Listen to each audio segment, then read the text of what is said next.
Hello, welcome back. My name is Joshua Sohn, and this is Composing Live, where we have an up close and personal look at how music is made. For the last few episodes, it's been about six now. We've been working on this Bedrich Smetana's The Moldau, and this is episode 7. We've been working on the one of the last few sections of this piece called the St. John's Rapids, and it's a pretty burly piece, so it's been taking a while to get this one done. And also, it's about maybe 80 to 90 measures, so that's another thing to think about. With that being said, though, we are having a lot of fun getting this down. What we'd like to do is finish it up and move on to the last piece, which is the very ending part. I can show you that on the score. Let me zoom out and go to where we were. So the end of St. John's Rapids is the page right before, and then over here it says the broad flow of the Vltava, which is another word for the Moldau. It's actually the name of the river that Bedrich Smetana wrote this piece on. And then I think it was translated in a different I think language, German language, it was called the Moldau. Anyways, so the Vltava is the grand, big, royal, majestic moment of the piece. And we will get there hopefully by today, and this will be the ending. So we're kind of getting closer and closer to the summit here. It's been quite the climb to get to where we were at, and let's just continue where we left off. So I'm going to start at 271, and let's go from there. I think I did my math wrong. I guess I was thinking of 250 something before, but it's actually 271 to 329. So it's only 50 measures-ish, but it's taking this long. Let's go ahead and press play from maybe this part here and hear how that sounds in context. Hello everyone, thanks for watching, by the way. I see Guy, Samuel, welcome, welcome.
See where we are. I'm actually a little bit behind. All right, and I think that's 333. Okay, sorry, I was a little bit behind on that. I should have started the score right from when I press play, but that's the idea. As you can hear, there's a lot going on, and I was trying to latch onto the trumpet and the horns.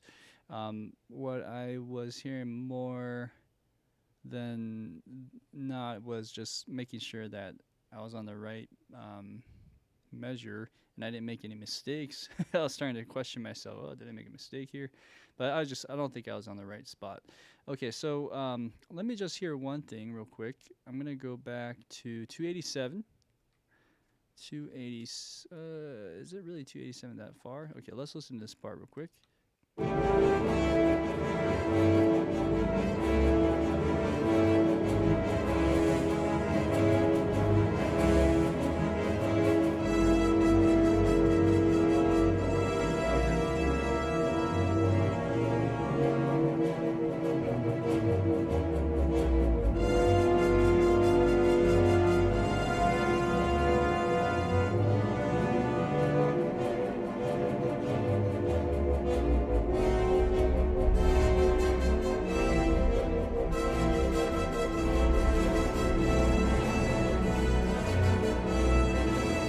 So we get the idea. I just now that I was getting my eyes accustomed to the score again, it makes sense. I think once we start adding the woodwinds and the rest of the strings, this will really come alive. It does sound a bit synthy to me right now with everything, but I think once we just start to disguise this a bit with all those other instruments, I think it'll blend better, and we can maybe perhaps do some more EQing or I don't know what we could do. Something in the mix that can get that to sound less synthy.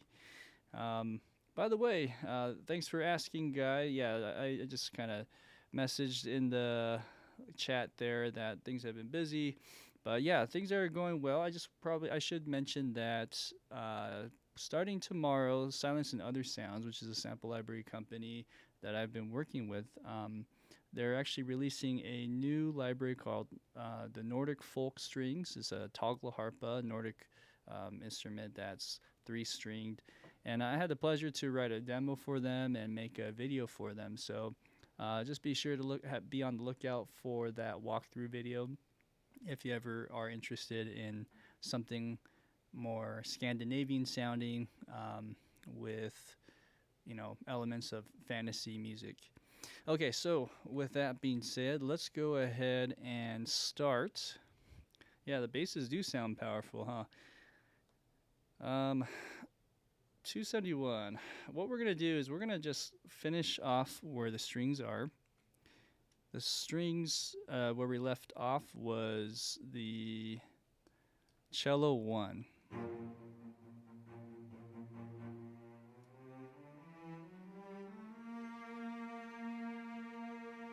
That's cello 2, actually. This is kind of confusing because it's not in the right spots. I'm tempted to say something like cello 2 and then here cello 1, so just kind of remember. Anyways, this is the cello 1 part.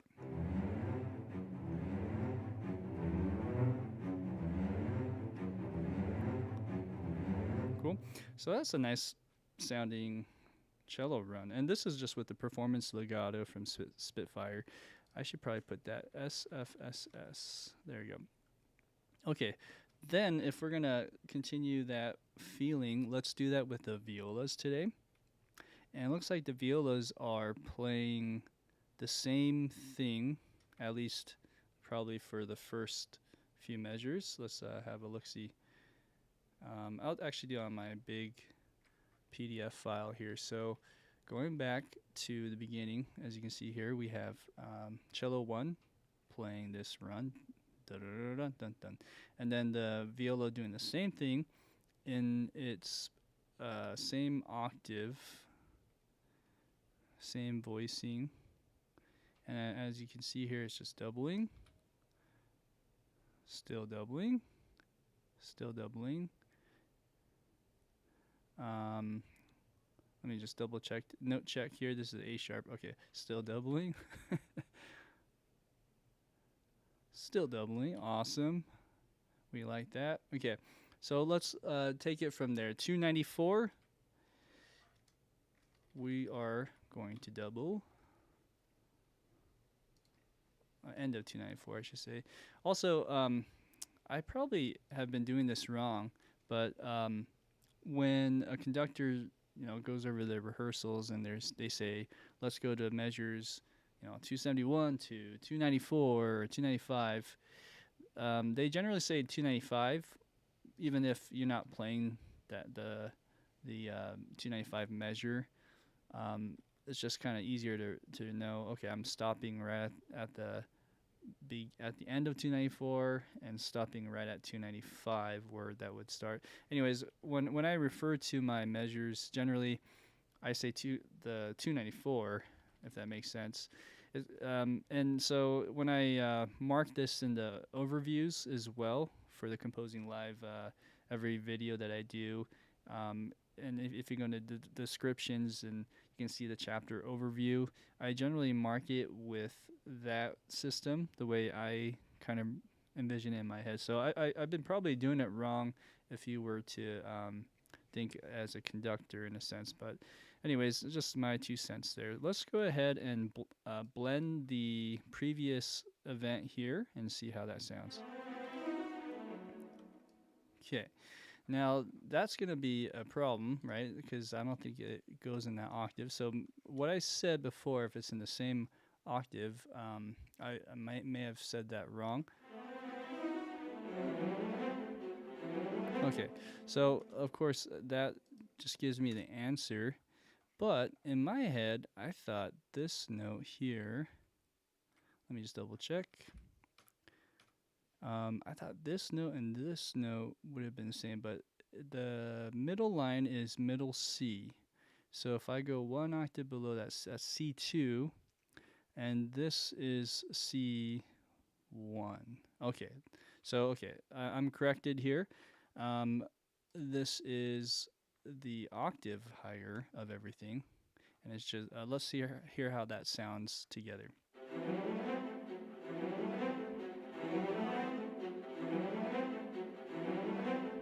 Okay, the other thing is there's quite a big growth. It was actually unintentional here. I didn't mean to do this. That's just how Cubase copied those files. But the cello is that loud. Let's hear that again in context. Yeah, we do want the volume to be up a bit, so let's go ahead and bring that up. Okay.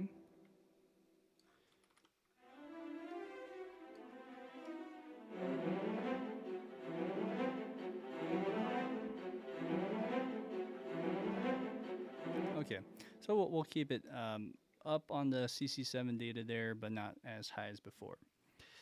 Yeah, guy, I think, oh, Sonya Score. Yeah, I've seen that. The Nordic Sphere. Cool. Yeah, I like Sonya Score stuff. One of the composers, Tilman Selescu, is quite the legend in the game world. So yeah. Anyways, this Nordic instrument, the toggle harpa, is really cool. I think if you just keep your eyes peeled, you'll see a commercial for it somewhere with silence and other sounds. Okay, so let's go ahead and go to the next part. Next part is 295 right here. Okay, so we're going to double check these notes.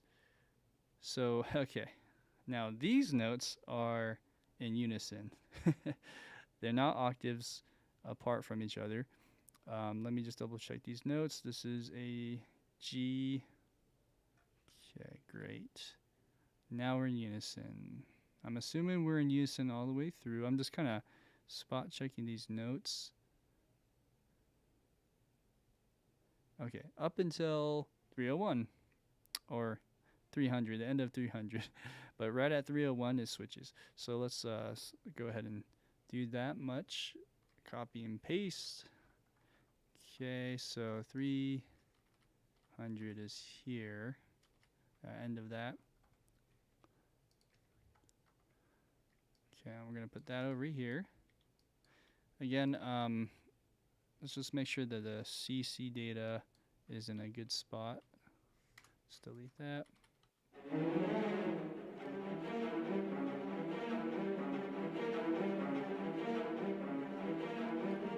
Okay. All right, let's hear how that sounds.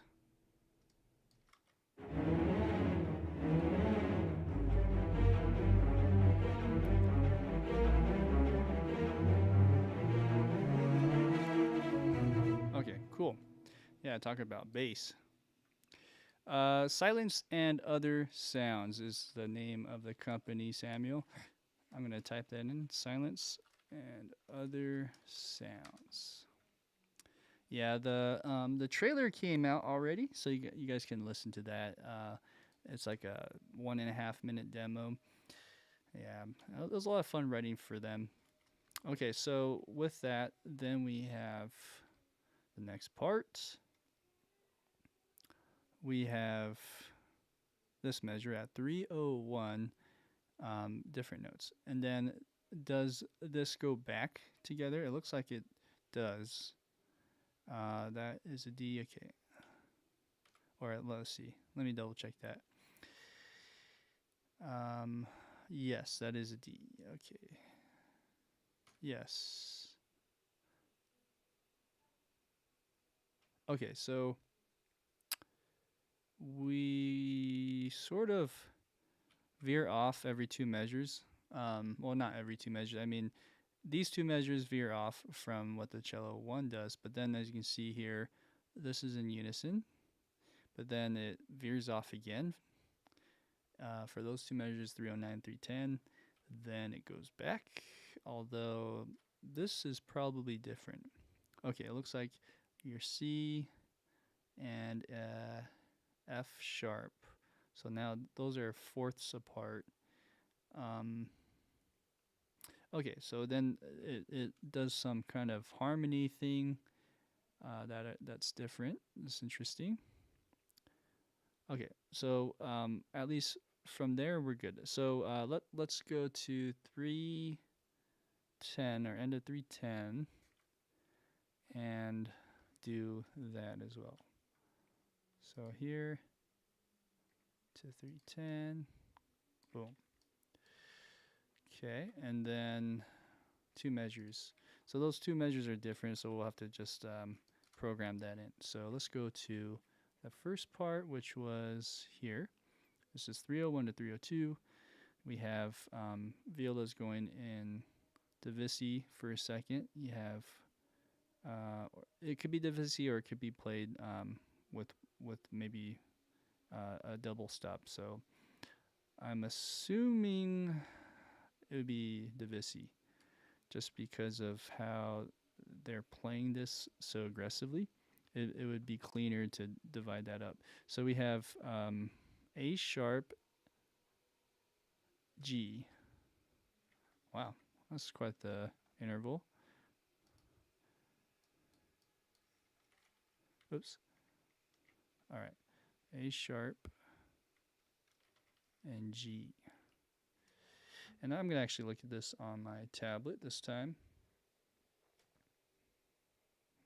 And let's find that measure real quick. 301. Okay. Yeah. So the problem with this, I just realized, is this is performance legato patch. So what I have to do is figure out if I should bring it out into here. And this is just kind of a measured tremolo, but I don't know if I should just do tremolo.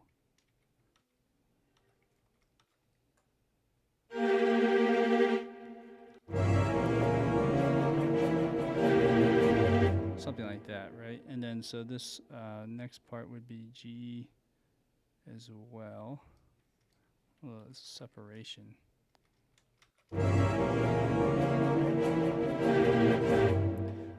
Okay, so that's one idea. The other idea is to put this in triplets, or yeah, like really fast spiccato triplets. Let's see here.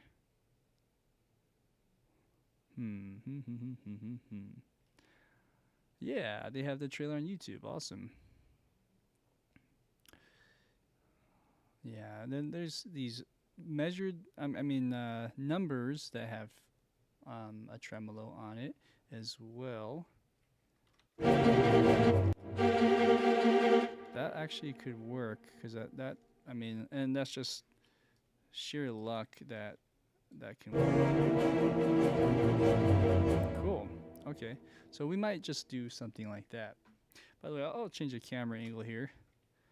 Um, let's hear how that sounds with the viola. Cool. It's a bit loud, so let's do some kind of crescendo into it. Okay. And then on the next part, as you see, it just does this little run. Okay, so let's put that in. I can't do it on this particular patch though. It's kind of a weird patch, to be honest. I don't know. Maybe let's try it. Let's try and see if it works. I'm just like, this is kind of sketch. So if I go here, I go G, alto clef. Come on, what is that? C? C sharp. G. So if I'm thinking one note above, right? Let's see. Yeah, okay. I think I'm psyching myself out here. This is A sharp, A, E. No, it's a G. I'm curious how this sounds. I've never really messed with this measured tremolo that Spitfire has to offer.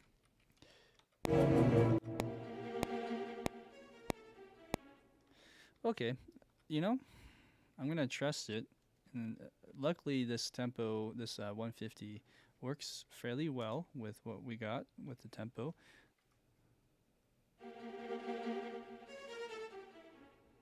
Okay, that's the idea. Now, with that, actually, I'm looking here. This looks kind of wrong. Let me just double check the notes. So we have this note, goes up, goes down, goes, what is that? Okay, this one's wrong. So this goes over. Okay, there you go. And then we're gonna continue this over here, I suppose, which sometimes that just happens.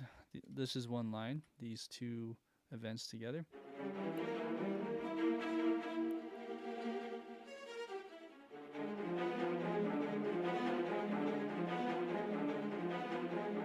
Okay.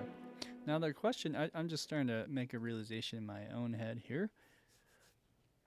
This is written the same way. So if you look over with these measured tremolos, these eighth notes are kind of in that same fashion as on 302. So I'm just thinking, okay, would it sound better if I did this? Let's see here.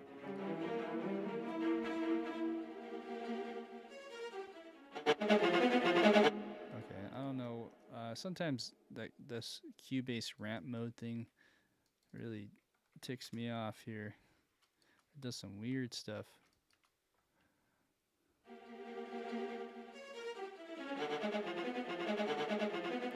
Okay, and you know what? The reason why it's doing that is not because of the Cubase ramp mode. Take that back. It's because of this. So let's go ahead and try this and see if this sounds better or worse. And I'll keep that in mind for future reference. Maybe that's the way to do it moving forward.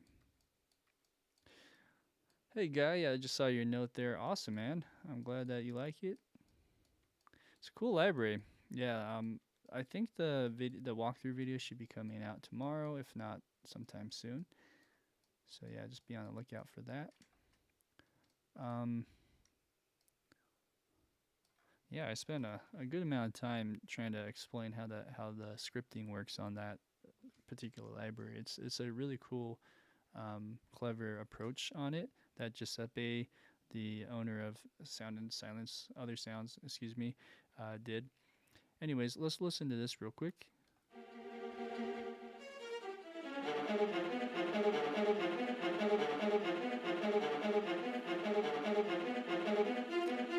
Okay, and let's just assume that that was the right one. But I'm going to assign the articulation to this trem 150 as well.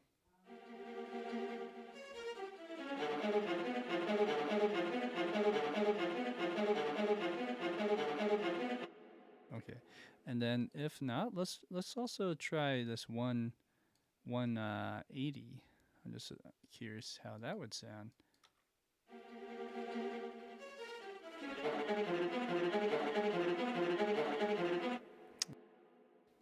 Yeah, I don't know.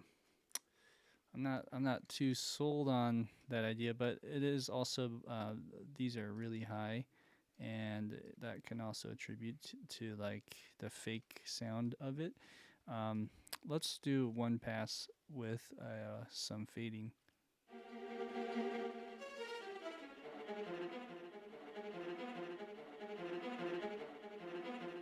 You know what really bugs me about this is it sounds so front and center.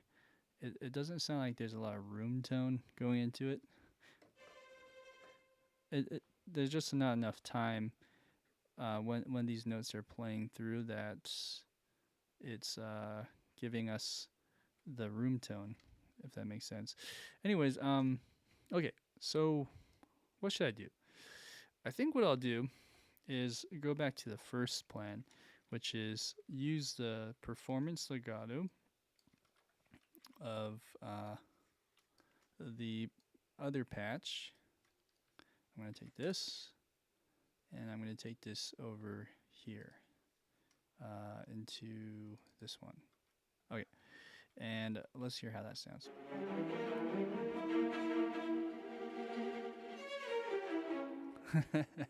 Oh man, that sounds a little off because there's too much legato. Ooh, interesting. That's still doing it. Wow. Okay, so that's something to know. Yeah, so I might just have to employ the core mode of this. Let me just double check how much room I have in my other computer here. Oh, 69%. Okay, great.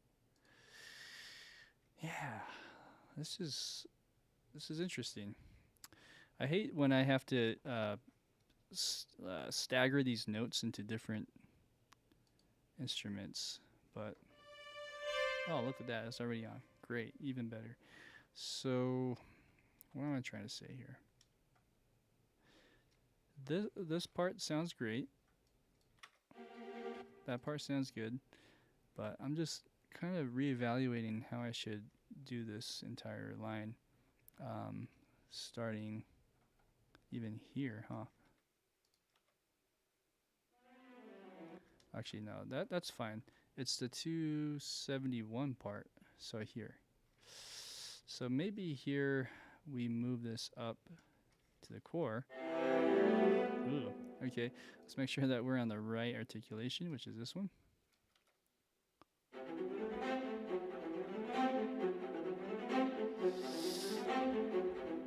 You know, there's a lot of separation. The only other option here would be this. Okay. Yeah, no, this is appropriate. The spiccato does sound like a spiccato,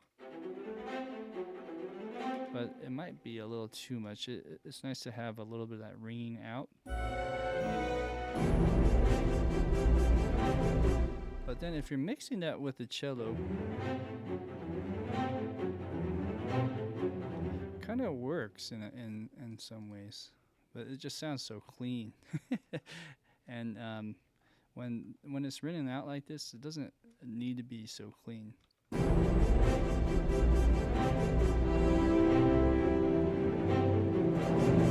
I'm kind of torn on how to do this because Well, I mean, maybe what I'll do is I'll keep this here.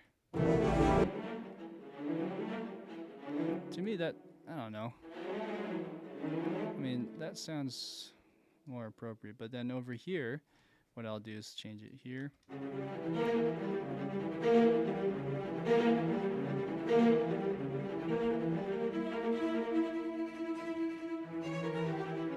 Okay, we'll do that, and then we'll move this over here and continue where we left off.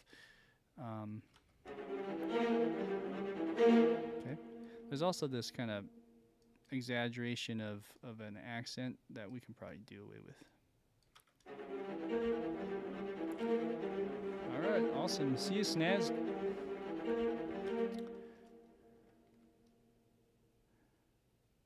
Oh, nice. I just saw your note there, Sam. Awesome, awesome. So that's good to, yeah, get tested and just move on with life, right? You can just probably answers a lot of questions you may have too, in a sense.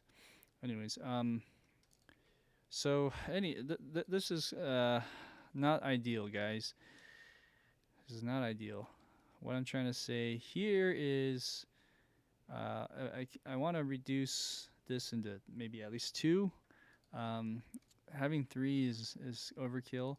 So this thing does sound good, but is there a way to maybe move this here? And let's go and put this in spiccato. And we'll do this in 16th notes, which is how it's supposed to be played. Okay, and let's hear it. Okay, cool. Let's do that with a little bit of shaping.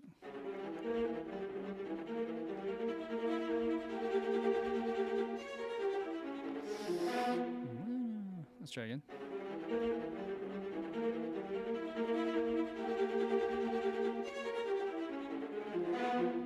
And a lot of the shaping actually isn't too much in the wheel as much as it is in this kind of stuff with the velocity. Yeah, so let's do that real quick. And I think what's taking so long is just kind of deciding, is this the best approach? And I'm just kind of going back and forth, but let's do that now for the rest of it. And I might have to do that for the violin 1 and violin 2 as well, at least on this 295 part. Okay. All right, now that we have a game plan, let's go to this next part, which is 311. 311 also has a similar thing going on in this part here. So let's go ahead and copy as a sort of a framework, and then see the notes. 311, we have, or is it 309? Oh, 309 actually. Let's see here. Okay, so it's this stuff. So it's 309. Now I'm not looking at the, the DAW measures is actually the score measures, just to clarify. Okay, so, whoa, that sounded like Rite of Springs for a second. We have here G sharp on the bottom note.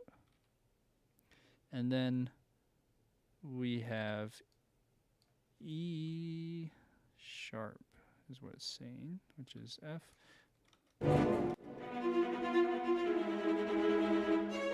Okay, let me just double check those notes.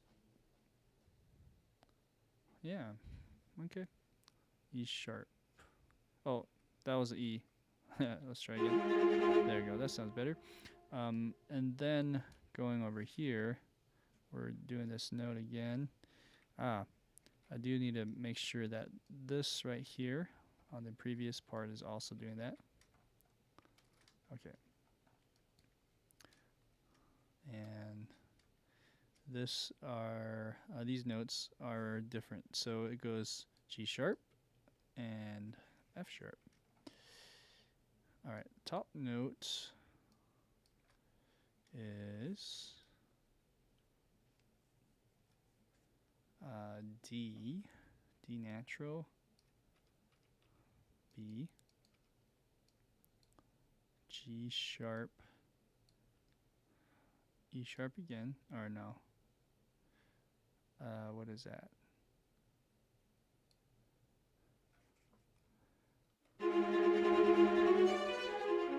Yeah, it is E sharp. Okay, and then this last note is D. Okay, now it's saying the crescendo here, so maybe what I'll do is take these notes and start to bring them up. Put a little arc on that. Okay. And volume-wise, this is probably cutting through a little too much. Right.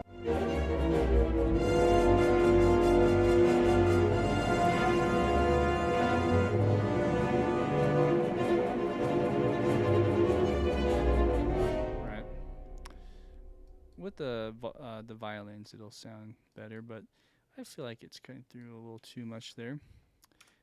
Is it because of this too? Yeah. It's a little bit of these tweaking up and down with the volume does a lot actually at the end. Okay, so let's go on. This is 311 now.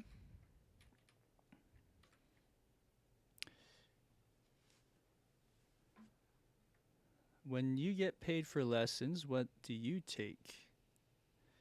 When you get paid for lessons, what do you take? When you're asking me that, are you talking what do I do for my own lessons or my own education? Let's see, 311 is right here. So we're looking at the viola and violin part, or I mean, excuse me, viola and cello one part. This is F sharp. Okay, yeah, this is where they're like in fourths from each other and harmonizing. Okay, now what I could do as a starting point is just copy the notes from cello 1 and then rework them into these harmonized notes. But this, I just don't know where it veers off after, because this is an E, this is a F sharp. Oh, where are we here? Okay, so then cello 1, so then it's way different over here. Okay, so let's say from that point to 320, I'm just going to copy the notes as, again, a framework of the motion at least, and then it was 320.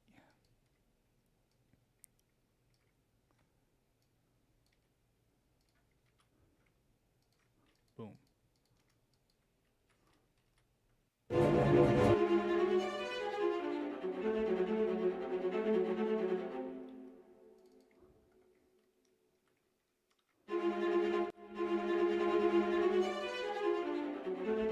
Okay, all right, so let's change those notes around. So the first one, 311. Yeah, so 311 here goes. I have to work kind of slow with alto clef. My reading for alto clef is not very good. I can't sight read alto clef for my life, so I just have to think about it real hard every time. First note is F sharp 2, which is this one. Okay. Next one is a fifth from there, so this is a C natural, A natural. This is a F sharp. Back to the C natural. So as you can see here, this is playing a F sharp diminished.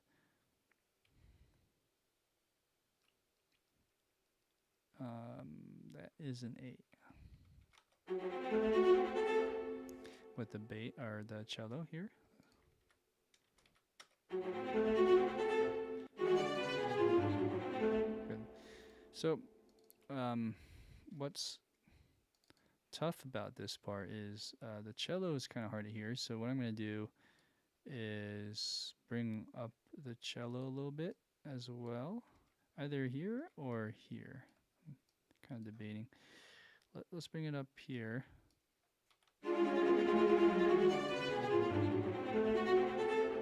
Okay, it still needs some juice, so we're gonna bring that up as well.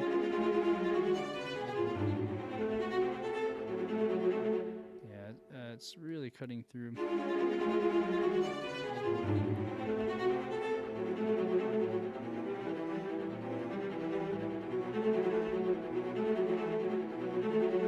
Okay, that's a little better. Okay, I think we'll work with that. What we can do from there is perhaps bringing all of this down a little bit.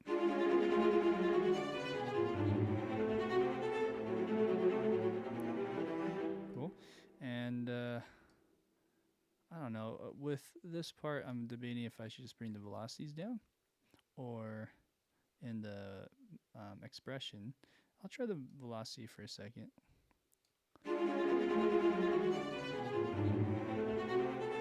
I mean, in some sense, it's nice to have it nice and present there.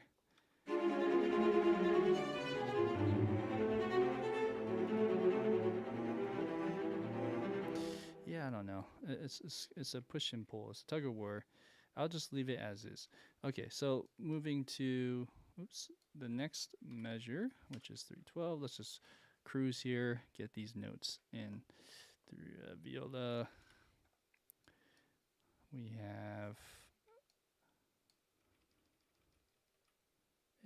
that is a natural. Let me just double check. Yeah, A natural. Then this goes to F sharp, C natural. What is this? This is a A. Also, what I'll do is put in the cello so you can see how the counterpoint is here. Yeah. And Sam, I'm still hearing back or waiting to hear back to what you meant by that question. When you get paid for lessons, what do you take? Are you talking about the amount I'm taking? I'm just not understanding how you're asking that, if it's like the amount I'm asking for, or what do I do with the money? That's kind of what I'm understanding there. Okay, so I'm going to move this shortly just to kind of keep going here. This is 312. So you have C, G. I don't think I finished this. So this is F sharp. And this last one here is C natural. Oh, okay. What kind of method of payment I accept or prefer? No PayPal, Visa, or whatnot. Oh, okay. Yeah. PayPal works. I've done that. I kind of have access to a lot of those different methods out there, Venmo even, but I even have a company LLC account where you can charge a credit card. So yeah, there's many different ways, and whatever method you prefer, I can probably do something and work with you on that. So we have A, F sharp, C, A, and then this part here, this is the note that I need to make sure I'm doing the right one on. Okay. So the problem here, as you can see, is the cello. Oh, I'm sorry. This cello here, which is the one I was kind of messing with. Oh, maybe I was doing the wrong one now. I think about it. Over when I press play, we just want to make sure they're balanced. Okay. So it works. You know what I did wrong is I thought this was cello 1, so then I brought the volume up on that. You know, in a sense, that was good that I did that. Anyways, but I just have to identify the right patch that I'm trying to work on. So 147 is actually 313 on the score. Okay, so we have, that's a G. Okay. Yes, let's keep going. Maybe by doing this, my alto reading will dramatically improve. And then I won't be going, what is that note?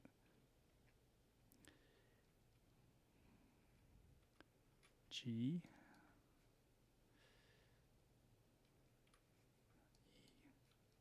Any viola players out here?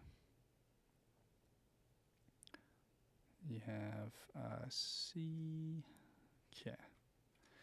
If any of you guys play viola and have any tricks or tips to remember viola notes better, let me know. Feel free to type it in. You have G, E.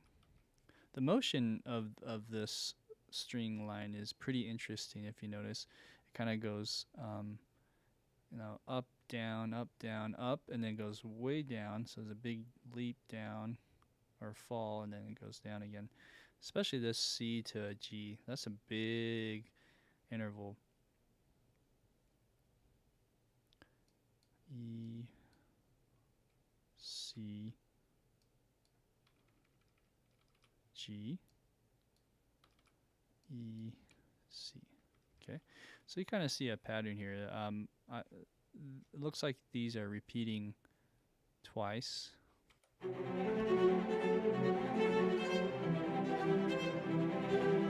Which is cool, because then I probably will have to do the same thing on these ones. Okay, so next one. Okay, so this is going downwards, F sharp. Then this one, I'm going to do them at the same time. This is a C.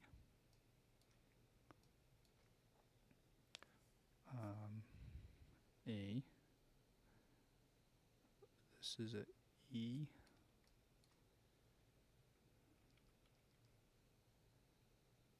Back to C. Okay, let's see. Something's not right. I think I skipped one. So this is supposed to be the E. And then this one is the C.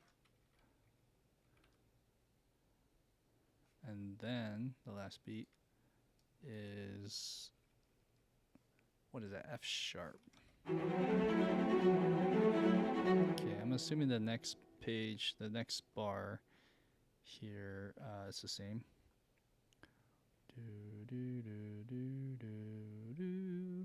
Yeah, okay, good. All right, and then next measures, we have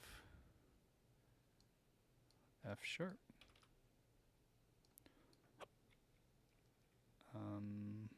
What is that? That is a B.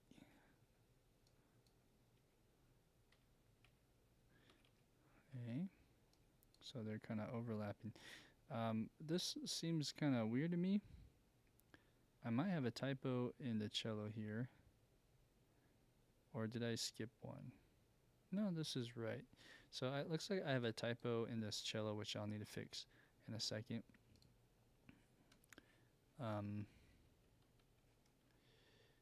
Where am I? Okay.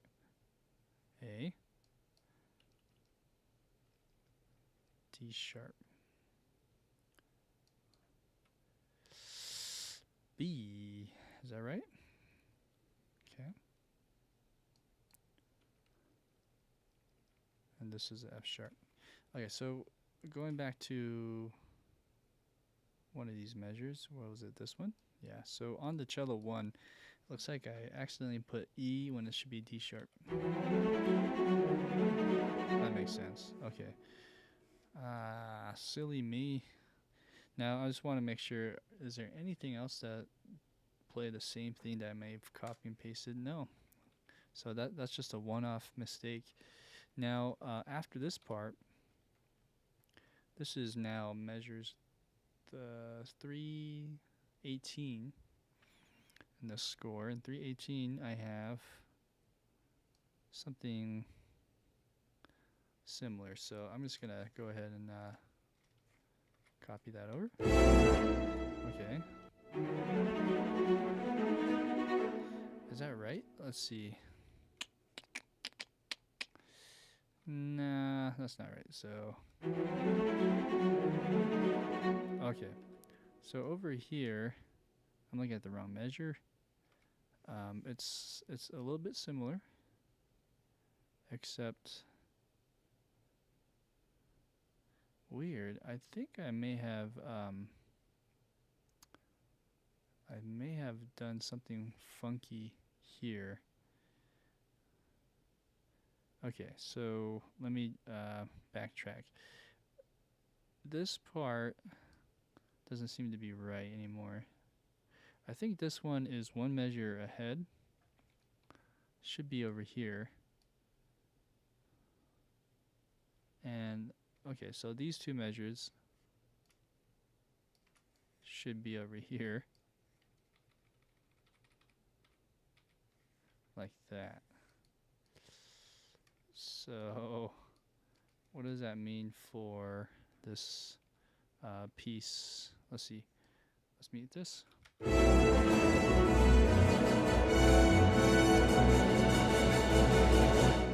Wow. Okay. So I did mess up there.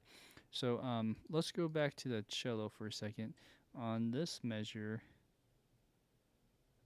I need to play something like this, but bringing it up. So we have E, F sharp, A. Then we go to F sharp, A, F sharp. Okay. Whew. Man. Good thing I caught that. Hey, Longacre. Good to see you. Hope you're going somewhere exciting.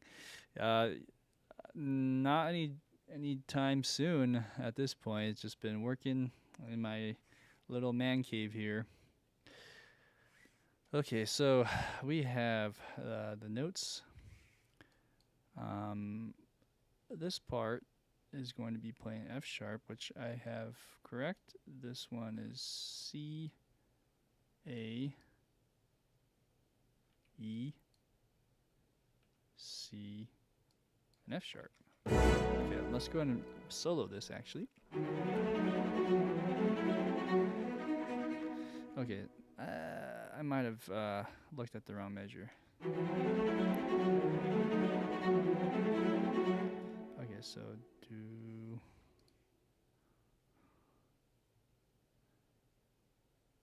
I suppose I have that right actually. They are different from each other, just slightly. Okay, well then the last part would be here. Yeah, how about you, Longacre? Anything exciting? Any traveling that you've been doing?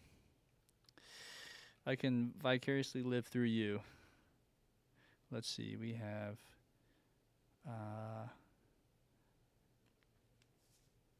E sharp. Nope, that's a D sharp. D sharp. And then we're going to go up. F sharp. Playing a piano solo in church. Nice. Are you excited? Nervous? Have you done that before? I'm assuming you have.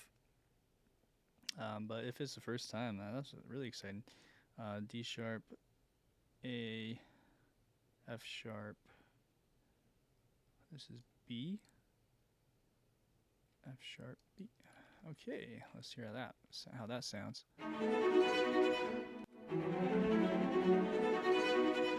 Nice.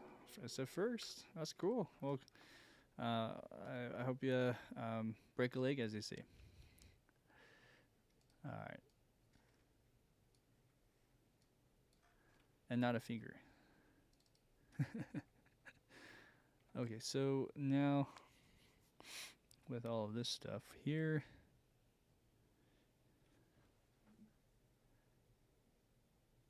we have different notes. Yeah, okay. So I can't really save time by copy and pasting anymore. So I'm just going to have to suck it up, do it the old-fashioned way, I suppose. Well, old-fashioned way would be to record it with a viola. That's the old-fashioned way, but this is the other old-fashioned way. Programming in the notes. So now this is F sharp. This is a cool line, though. A.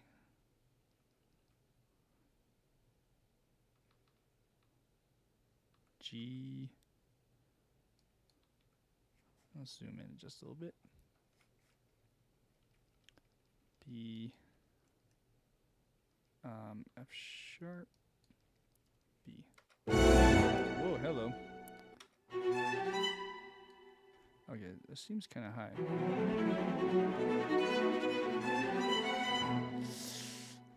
Okay, what's going on? Did I go an octave too high there?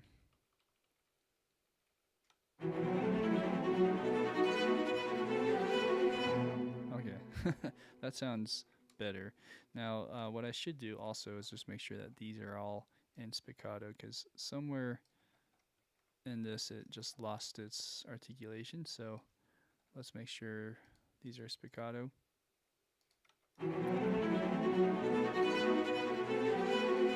Cool. That just that B maybe is recorded in a little funny, the sample itself. It could be the velocity. That's actually the velocity. Cool. I think I got that correct. No, this part is wrong. Okay, moving on. We have this.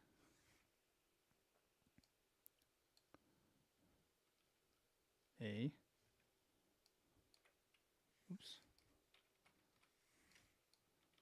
F sharp. B. A. F sharp. And B. Cool. Now let's kind of analyze this line here.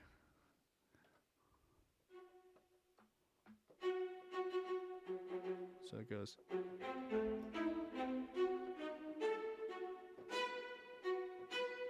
So it looks like it's playing a F sharp diminished chord with a E, so a half diminished. And then over here it's playing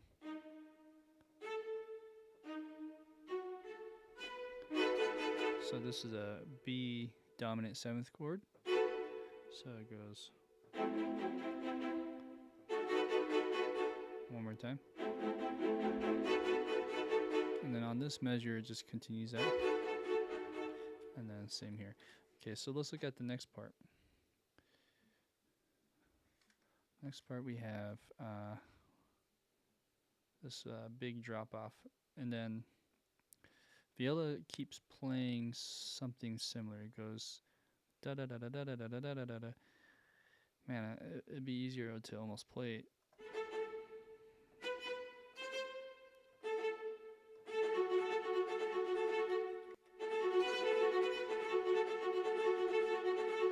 Like that, right? It's not. I didn't hear a metronome, so I might have to redo that. But let's see if I can kind of finagle that. Nah, let's try again. Try to go two bars before. Okay, that's good enough. I think I can get that going.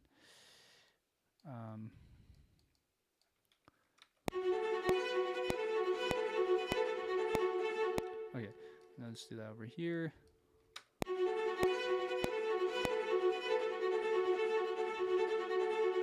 Okay, and then after that part, it goes oops, wrong key. Oh, wrong key again. There you go. So it's that, and then like that.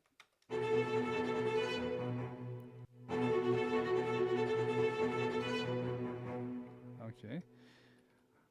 Right on, right on. So I'm missing all you guys' notes here with the piano performance. Yeah, performing in front of people and the pressure can be hard.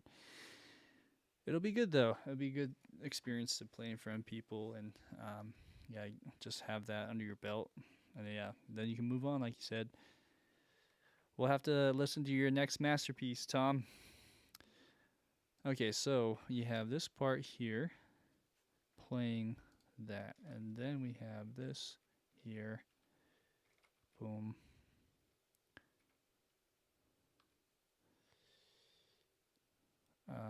F sharp. Is that right? Let's see. My eyes are glazed over today. I'm just like, whoa, what am I looking at? Okay, so we had this. I had a late night yesterday, editing a video for the company, Silence and Other Sounds, and that is going to be out probably tomorrow. I don't know if you heard that earlier, Tom, so I was just giving you a heads up. It's been fun to work for this company, just help them out with their marketing and write demos and stuff. Let's see. Okay, so then you have that. And not only is it fun to work with them, they're just really good people. Mainly the developer is a really awesome person, super smart, and yeah, it's just a pleasure to get to know someone like that. So we have G, E, F sharp, E, D sharp. Okay, cool. We're almost there. Viola is kicking my butt with all this alto clef reading. So then we have D sharp. So this note is the same, right?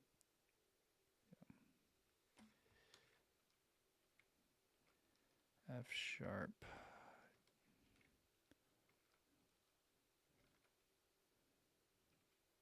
Okay.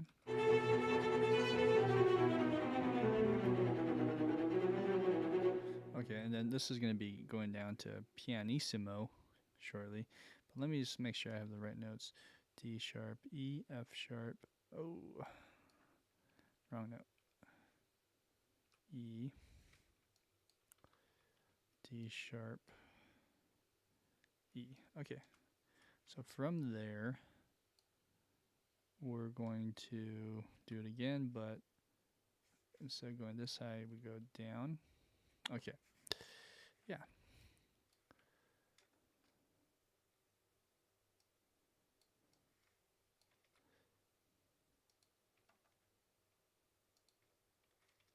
All right.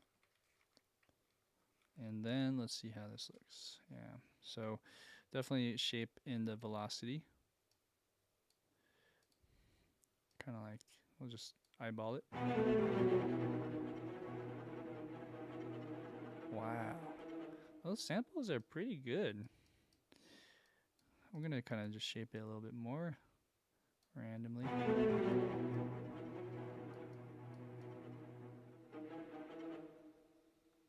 Even more like that. Yeah, sounds great.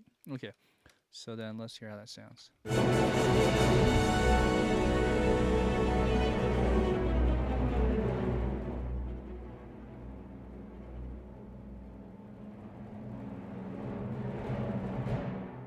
Okay, so while that drops out, timpani, you can hear that clearly, but while the timpani keeps going for those few other bars, the violin 1 and violin 2 kind of resurge back into a roaring run towards the very end of that. So then at 333, which is, well, let's see, how's that on this score? You have 330, 331, actually no, 330, 331, 332, 3.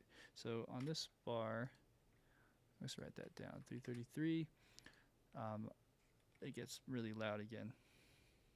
All right, I think we got that. Whoo-wee, that was a lot of work. We can go a little faster now since it's now alto clef. Let's go ahead to violin 2.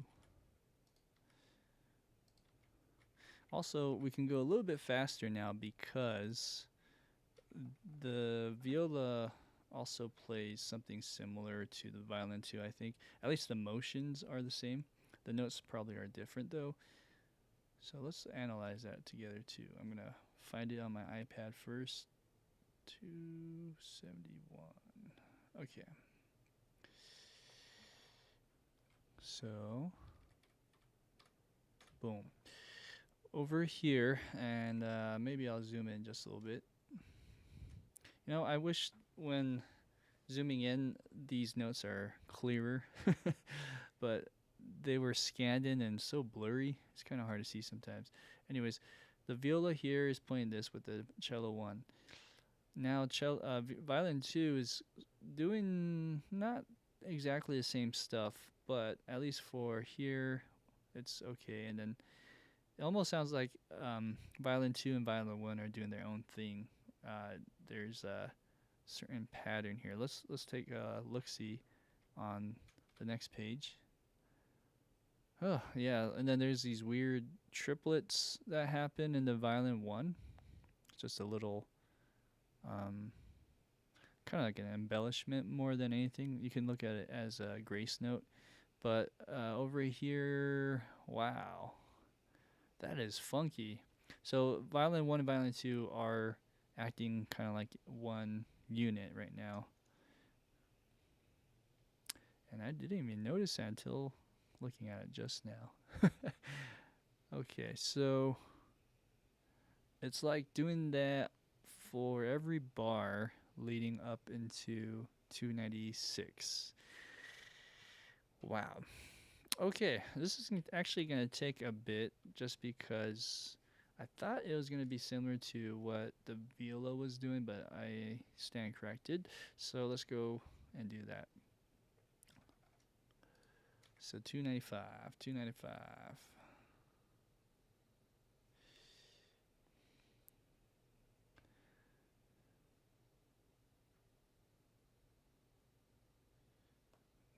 think I was just on there. But I went too high. Okay. What's the best way to do this? So this is the performance legato.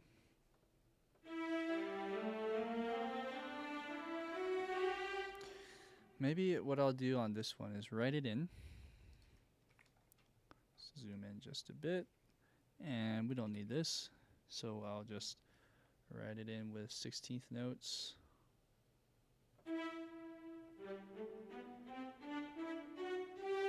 It's kind of that, but it's connected. Because of that, we'll have to, let's do it later, but we'll have to overlap it a little bit. And let's go to the next part.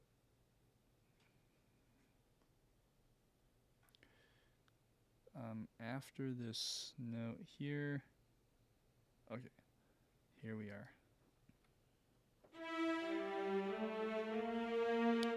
That's not right. Let's try again.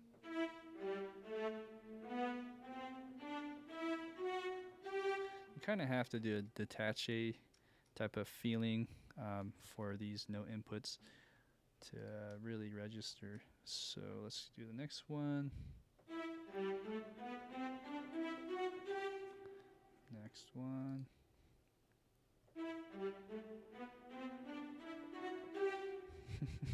Okay, luckily it's the same notes. But how long will that go for?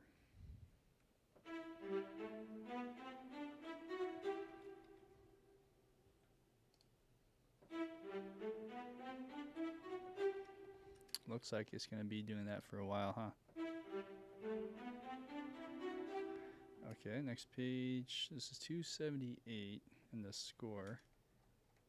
I don't know. I don't have it marked up there, but I'm assuming we're on the right spot. Okay, now it changes. So at whatever this that I just said, 279 on the score, it changes. We're gonna go. All right. First off, I gotta start on the bar.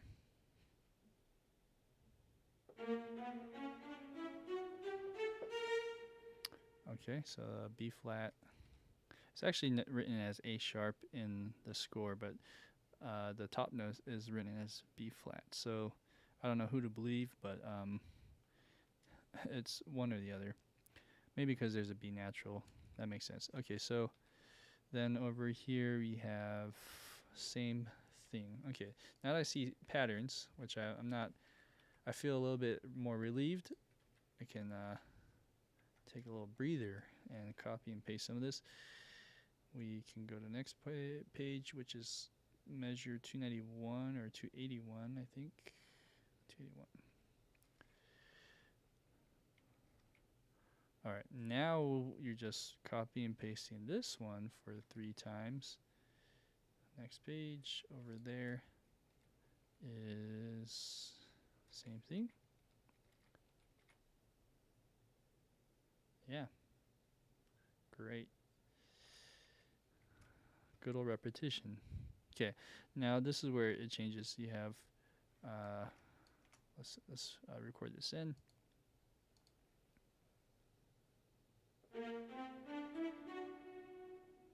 And then, but in eighth notes.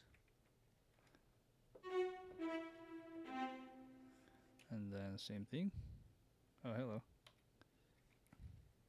Let me try that again. Okay, and this isn't right. It has to go out more. Like this. Okay. Now, is it the same? It looks like it's repeating here. So we'll put that over here. Here. Okay. And you do it again. Next page. Oh, let's see. Let's double check that though. I think it changes. No. Okay, so on this one it does change. We are playing the same run. Man, my eyes keep looking at the wrong thing, so bear with me here. Oh, okay, so somewhere here I got this a little bit messed up. Violin 2. Okay, so when this comes in, this is actually A natural. Let's just do it for all 3 of these. A natural, and then it goes to B, D, E, F sharp. Oh, okay. So I was looking at the viola line. Dag nabbit. Okay, so let's try this again. We're gonna go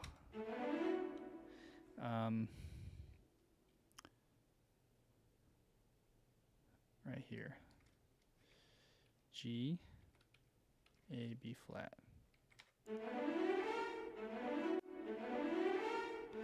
Now is that on the right beat?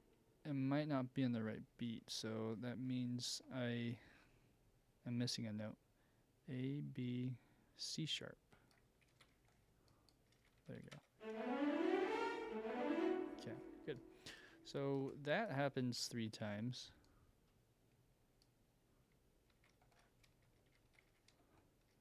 I'm pretty sure.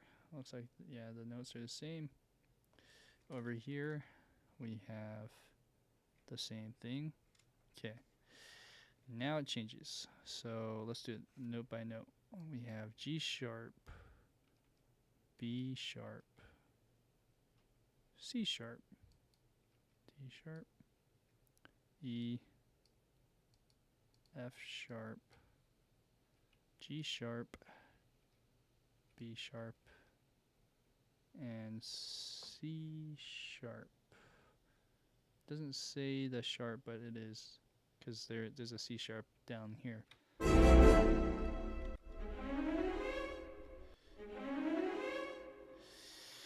Yeah, that's what it's saying. Okay, let's go on. So you do that again. I'm actually curious to see what chord we're on here for this part. Alright, so I did that 4 times.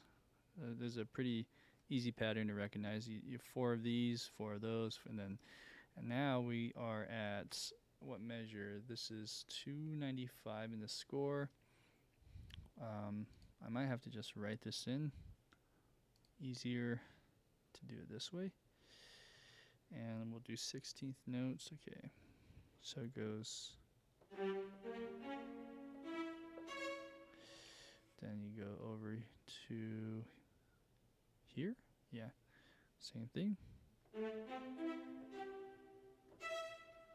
Okay. All right, let's listen to some of this.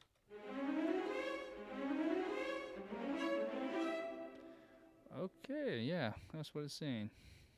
Pretty sure. Whoa, okay.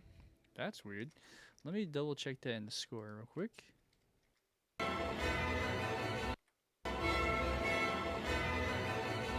Oh, da da da da da da. So this is kind of accenting those beats. Oops. Yeah, that's what it's saying. A, C, E, G, E. Yeah. Okay. Well, we'll go with it. Man, these are things you don't really hear in the score. So, well, this part's not the same. They're different notes. So it goes C. Well, it actually goes up quite a bit. So let's do the entire thing. C, E, G. Almost. Well, actually, it is a perfect. This is a perfect transpose. Over here too, we have G, A sharp, C sharp, E, C sharp. Whew, that's so cool. All right, so also maybe with these notes, we'll hang those out a little bit more. Wow, that's so cool. I have to remember that as a technique. Composer's favorite key combo.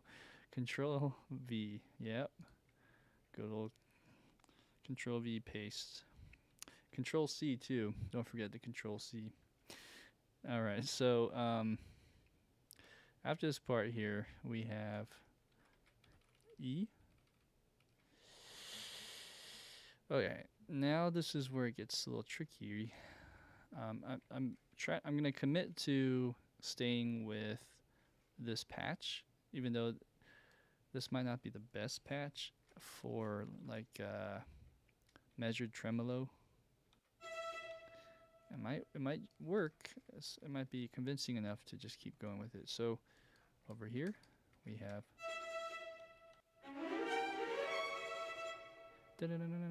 okay, and then and we'll just keep going, I guess. So I like to kind of keep these shorter. That way there's a little bit of separation in the note. We have G.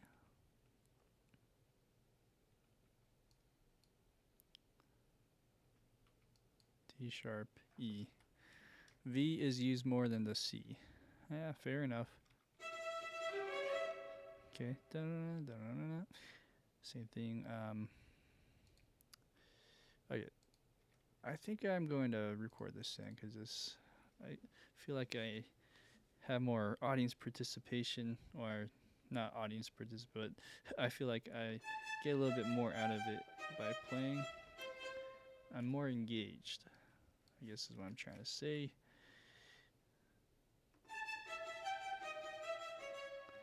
Okay, let's go to the next part.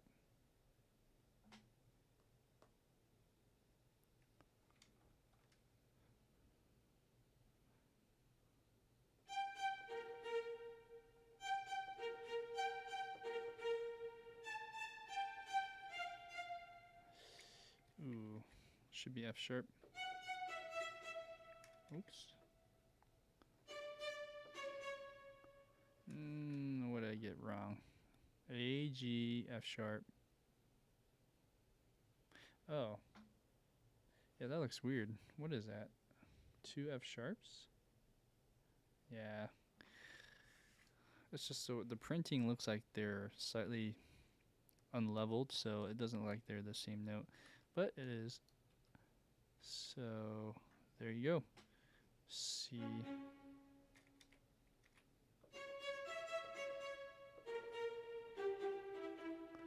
Alright, let's rock and roll, guys.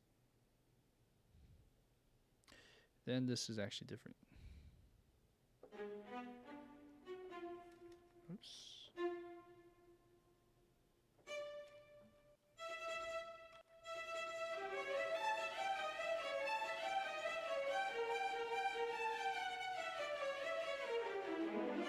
Okay, so it sounds a little funny because, like I was saying before, when you're doing like a replicating spiccato or a measured tremolo, you need to put a little bit of a gap.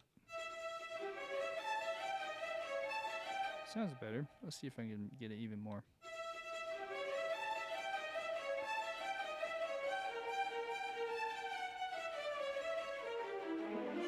Oh man, that sounds so cool. You can make a whole riff on that alone. Okay, so then this goes doop, and then same over here. Let's bring it up though. So you have B, D, E, G sharp, and E sharp, which is F. Woo, that's so cool. Man, I really like that sound. These are just spelling out diminished chords, it looks like. And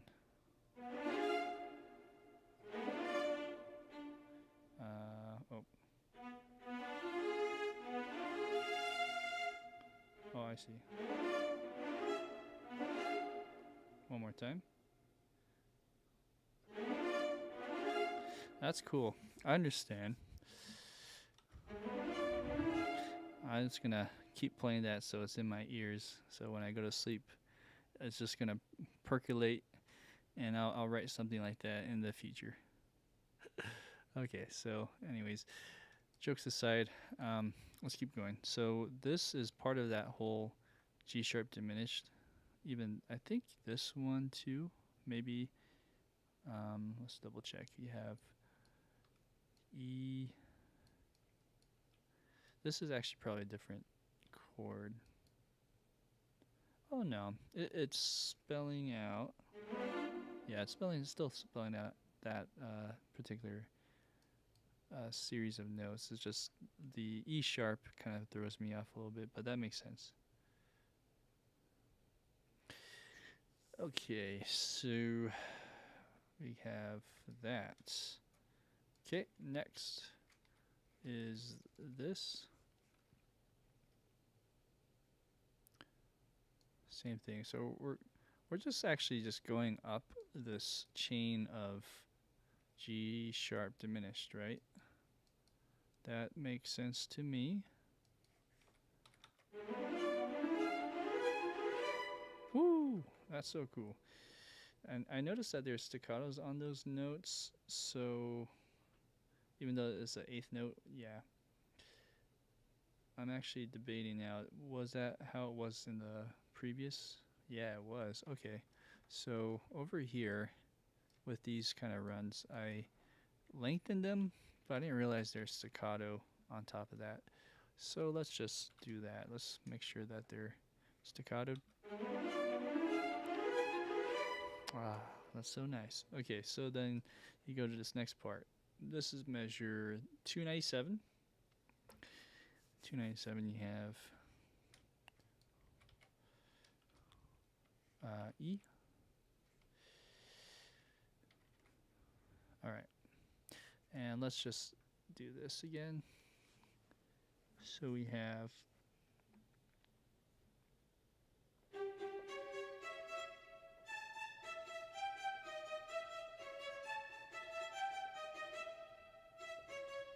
okay, next part.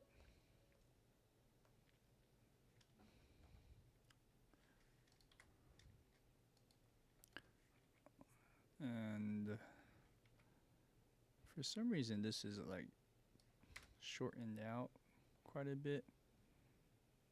Did I do the wrong? Somehow I jumped.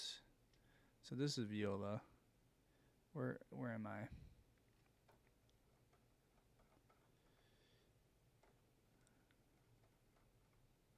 Oh, interesting.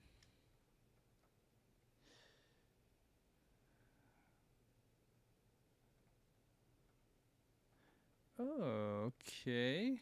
All right. I just realized something. I think I've been on the viola line this whole time because oh no. Let me see here. Let me just double check what I did wrong. Okay, I think I understand what I did here. Okay. So not all is lost. Fret not. What I need to do is put this up here. I was thinking I was on the viola violin 2 part this whole time, but I was actually in the viola part. So I got really confused.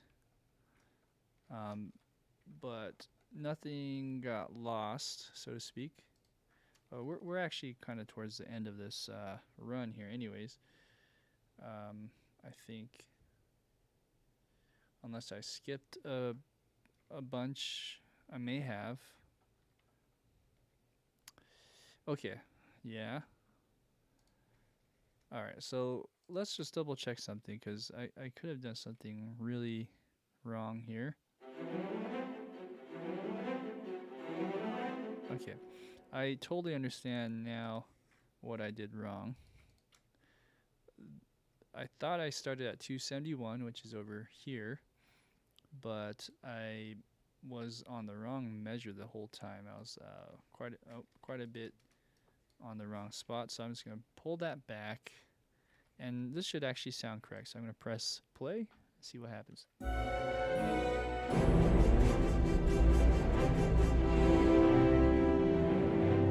Okay, sounds good. Let's just hear the strings.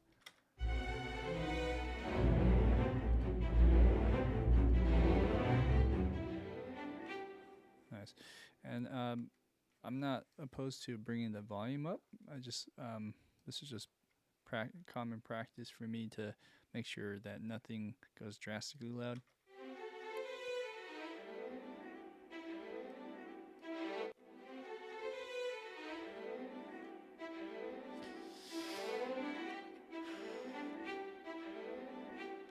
Yeah.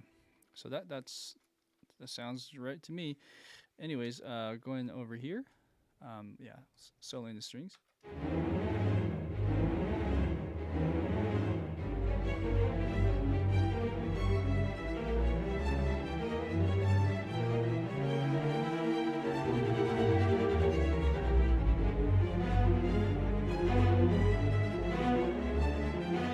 Cool. Now, I don't think the velocities do anything here, but let's put them up anyways.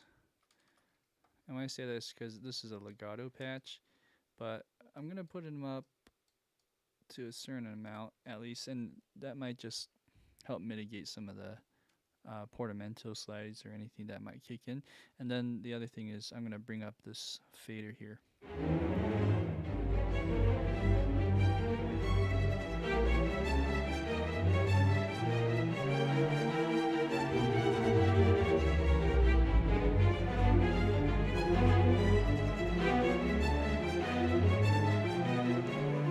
Wow. Okay, cool. There's a lot going on in this piece. This is really cool, and this is to, again, emulate the feeling of like a rapid, some part of danger, right, that you're facing. So I think the composer did a really good job encapsulating that feeling. All right, so now that I know where I'm at, this is 305, 306, 307, 308. 308 in the score. Oh man. That was we took a left turn on that. We're back on track though. 305. Okay.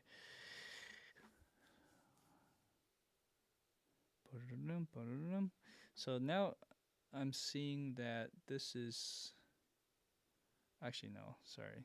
305, 306, 307, 308. That's what okay, I'm just not on the right spot.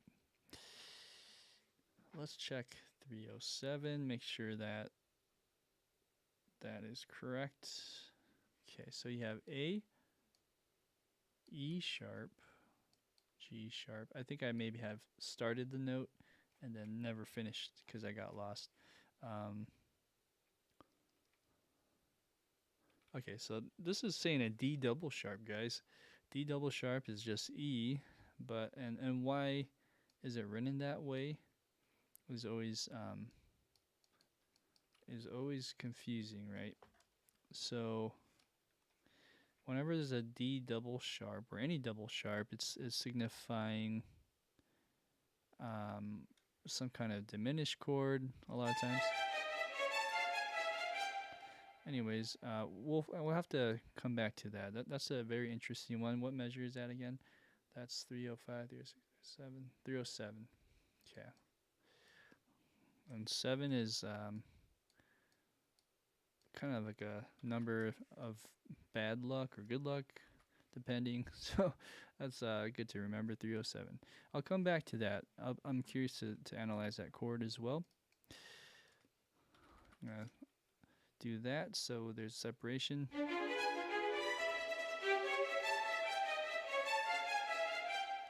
Okay, I'm not really hearing that second attack note, which is concerning.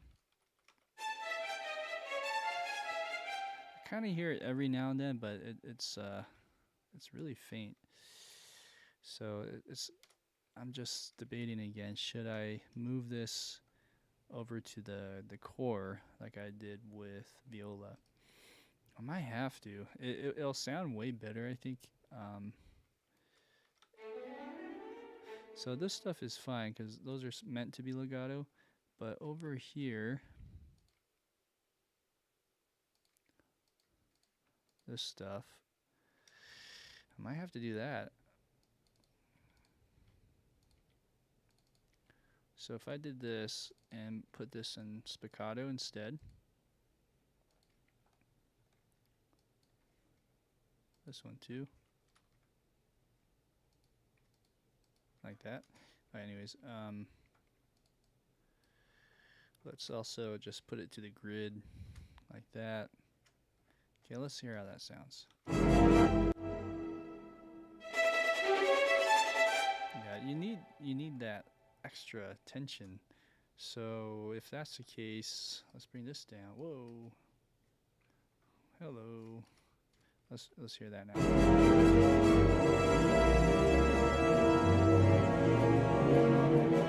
Wow.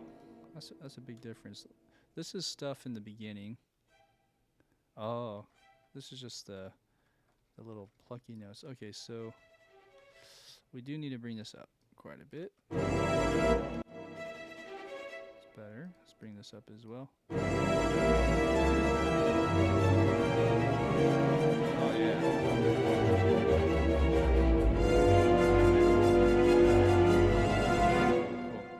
other thing to do anytime you split patches for the same voice, you just have to make sure they're balanced together.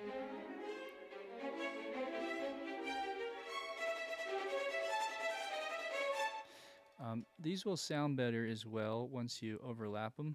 I didn't overlap any of these yet. What I'll do is try it now and see if it sounds better. I think there's a difference there. Let's do that for all of them. Now that we kind of understand where we are with all this. You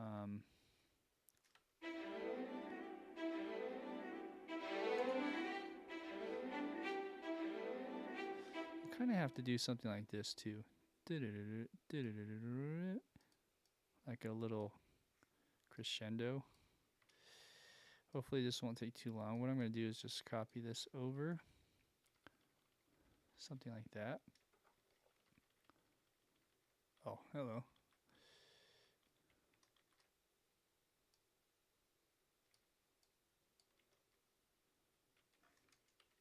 Something in that regard.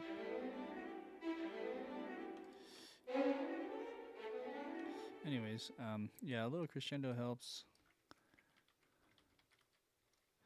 But wow, that's really weird. Sometimes it copies, sometimes it doesn't. Oh, I see. It's because it's like overlapping and doing something funky there.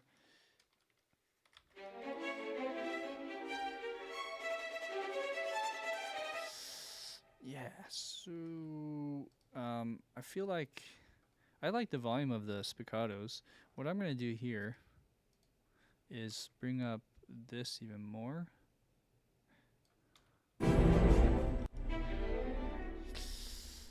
Might have to do that. Another thing that might help, I'm not sure if it will, but sometimes if you're bringing the velocity up, it'll help. So let's do that. I'll bring up the velocities and see if that makes it louder. Wow, it does. So yeah, I'm just not used to the Spitfire stuff yet, and there seems to be a velocity layer that affects the volume. Of course, this is way up too. Kind of have to wrestle that with all those settings to get everything you want. Okay, oops. Let's solo this.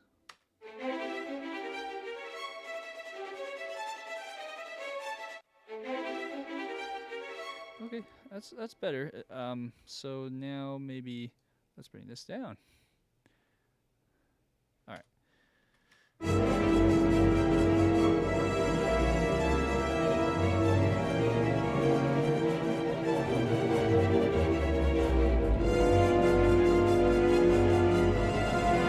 Nice. Okay.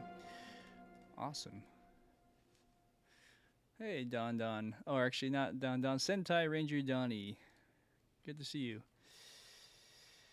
I've always wanted more polyphony in modern music. This is Sam.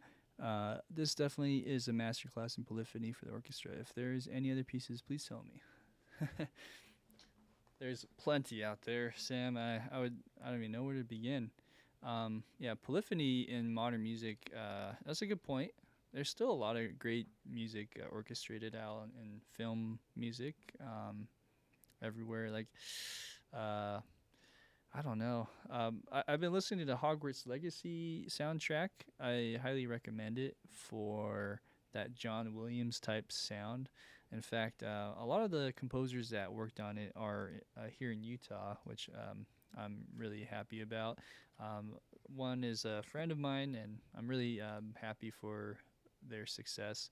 Their music is top notch. A lot of it, I think, is recorded, and some of it's sampled. I think it's kind of like a hybrid soundtrack.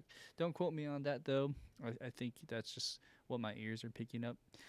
Anyways, the polyphony there's definitely some polyphony in that one. And then just listen to some of the more well-known orchestrators that are making a name for themselves.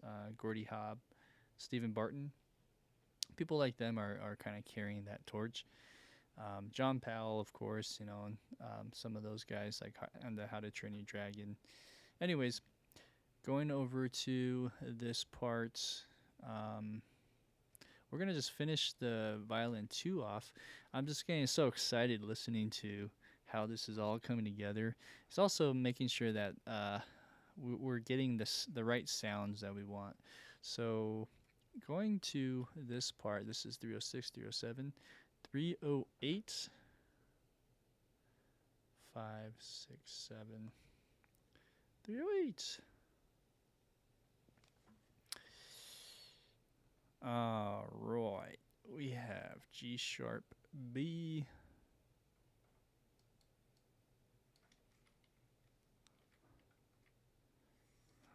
G sharp. You know what? Let's write this in. All right.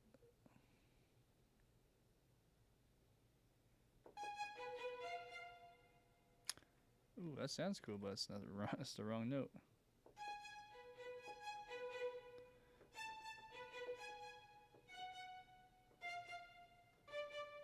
All right.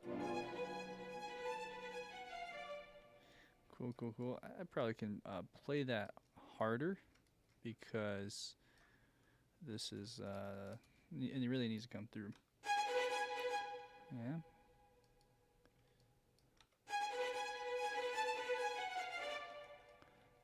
Cool. Oops. But you know, going back to orchestration and what the masters have done in the past, you know, you have to realize these guys have spent like years sometimes writing these pieces and just a lot of hours and hours of experimenting and toiling through how they should, you know, write this out. You know, and when you start thinking about more of the acoustic world, you start thinking about logistics of whether they can even play it. You know, if some of these notes will be out of tune naturally, you know, just because of the way or how difficult some of the notes can be. A lot of those things all just kind of come into play sometimes when you're writing. Sometimes you can't think about that, but it's good to be accommodating and just make sure that your orchestra can handle it. You know, there's also expenses that are related to that. I'm kind of going back and forth here with whether I should perform this or program this. I think I'm gonna perform this. I'm not feeling. This just doesn't feel inspiring right now for me.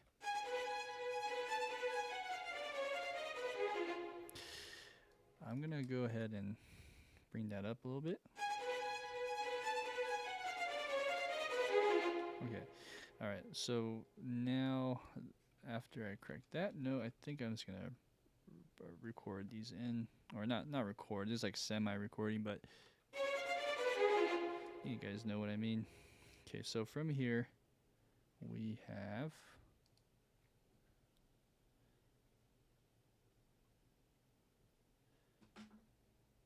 Is that a B? Yeah. I guess so.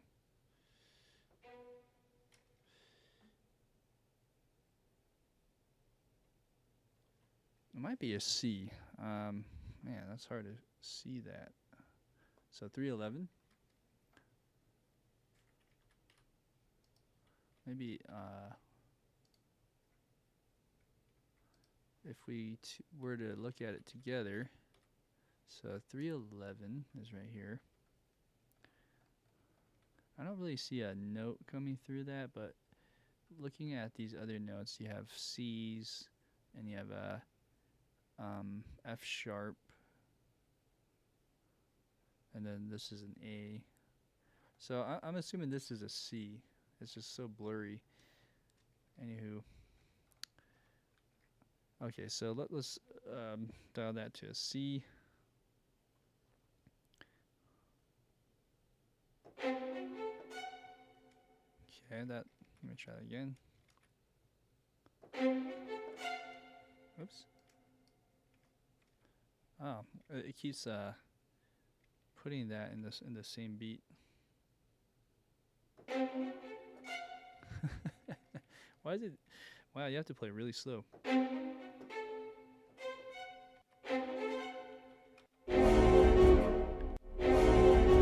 that right? I think I won too many notes there. There you go. Oops. Okay, let's go to the next part.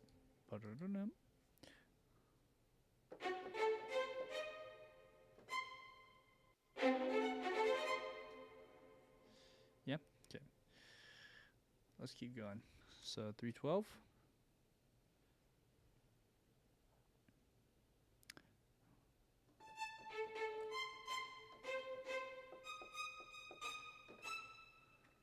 Okay.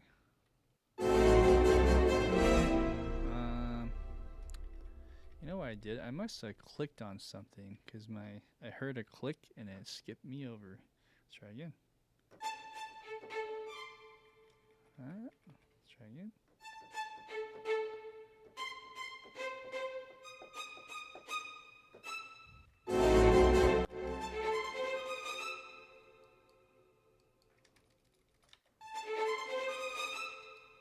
Okay. Then we have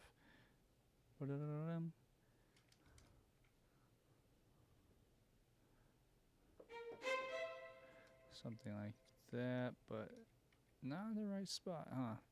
Right here. Oh, accent. I'm playing it hard, but it's not wanting to go all the way up. I have to play it harder. So we have.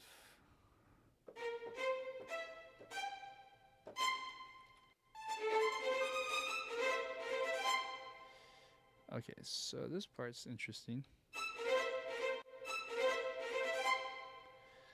Dun dun dun dun dun dun dun. Dun. Is that right? Seems right to me. Dun dun dun dun. And then, okay, this part is not right. Let's see. Has to go here. Great. All right, and then next part goes.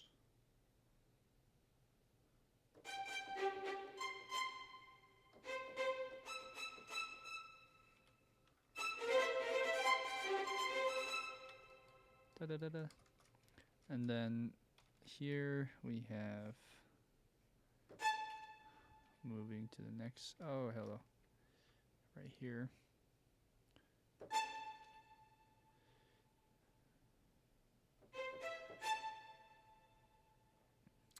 Next beat. Right, yeah. Oh, you know what? It's actually one note at a time.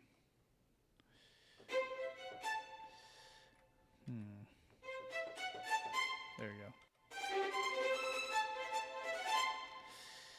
That's better phrasing. Okay, 316. 316. Same thing. We go.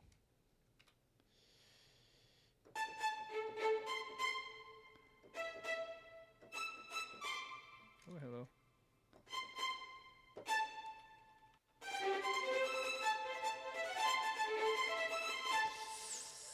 That sounds kind of off to me. Let's see. What did I do wrong?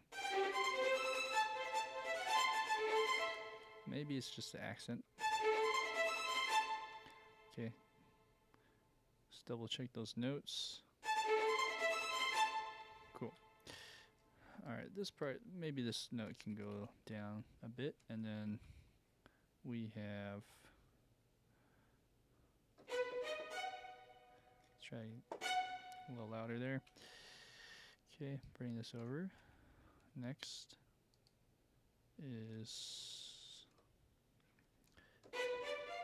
Oops.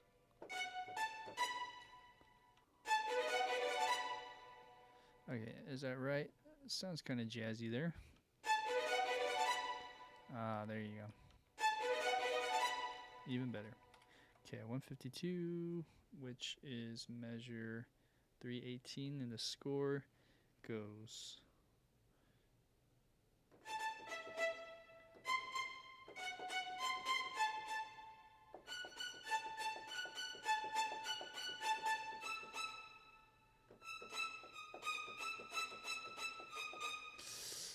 Alright, something didn't line up. Let's see here. Oh, well, I know why. If I can salvage this, I will. I'm going to go ahead and try to. What was the first note there? A. Huh.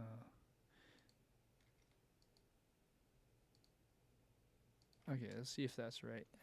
Ah, look at that. Okay, I just started on the wrong beat.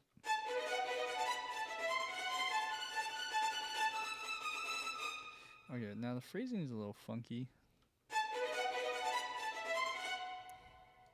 Da-da.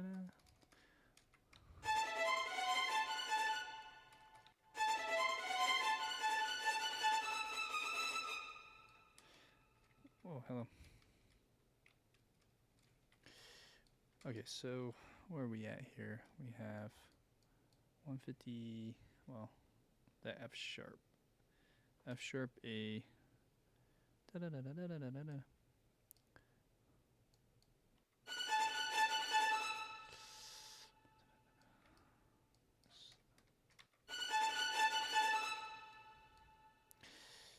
Yeah, that's okay.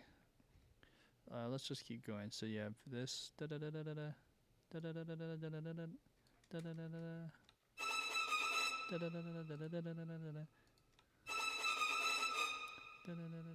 da da da, and then you have this.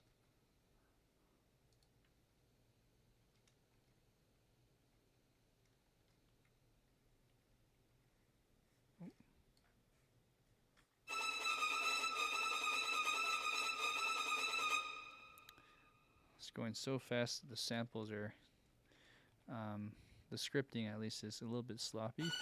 That's okay. And then, maybe not scripting as much as maybe just one of those samples is not starting on the beat, so it's just kind of slurring the rhythm.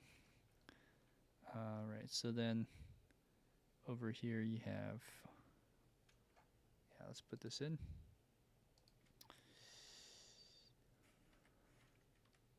So we have a rundown at this point.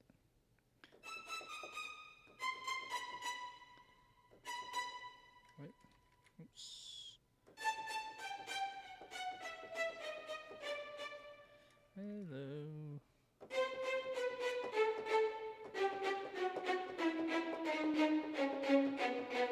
Oh, it should be C natural. Oops.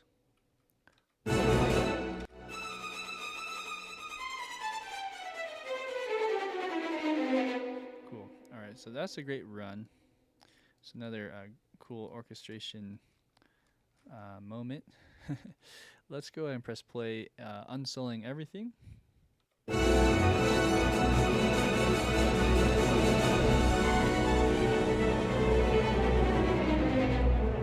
Ooh, you can only hear that a few times because it's so intense, and there's a nice feeling of release here. It's really cool to hear that. Now, what happens? Just kind of give you context. This run of 3 measures here is going to be, I believe, harmonized.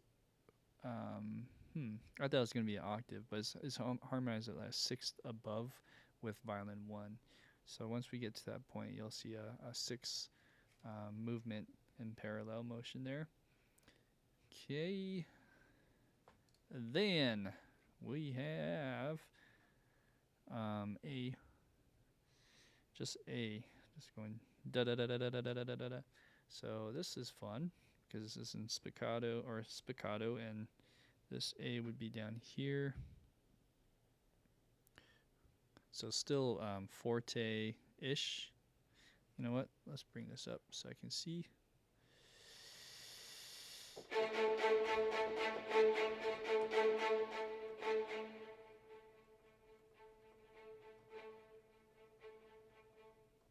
Something like that, right? You just do that for 2 measures and then 1. We'll have to probably draw this in a bit.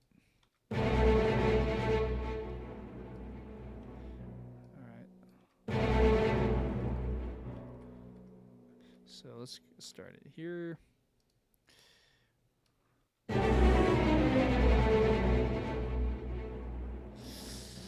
That's weird because it drops down so drastically. Okay,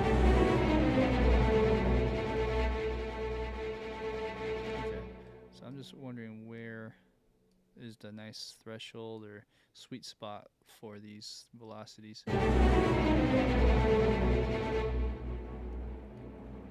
So like, just cut that down a little bit. So yeah, this is a drastic fall. Yeah,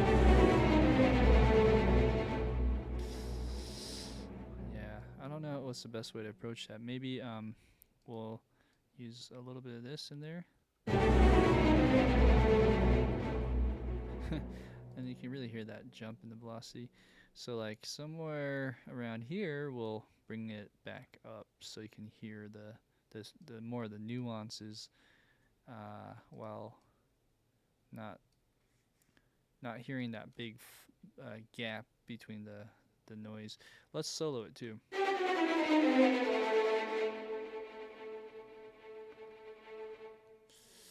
Okay, yeah, it kind of works. Another trick is just to accent all of the quarter notes, dotted quarter notes. So let's see here. It'd be every 3 notes, or like that. Yeah, I believe. Yeah, this is probably the best approach, I think, in my mind. So we'll kind of put an accent on that.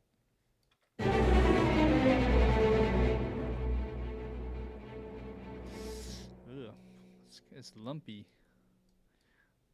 So I'm gonna solo again. Right. Okay. So this is a logical approach, but it's hard to hear. It will help when you have violin 1 playing on top of that. Anyways.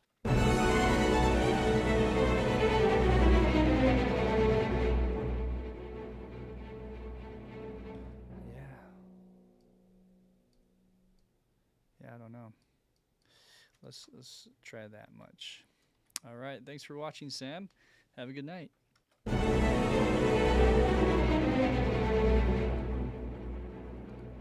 That sounds better. Okay, maybe I put too much volume back up, so taking that down helps in that. All right, so last thing for violin 2, we have just a few measures here. Wow, this is taking a lot longer than I thought. It's already 2 hours in, and I just did violin 2 and viola. So by the end of violin 1, it'll probably be 10:30-ish or even 11. That's how it goes sometimes. Okay, so then after this last spiccato note, what I'm going to do is find where it picks back up, which is the next measure, and we're going to just run this down. So we have, and let's put this in spiccato.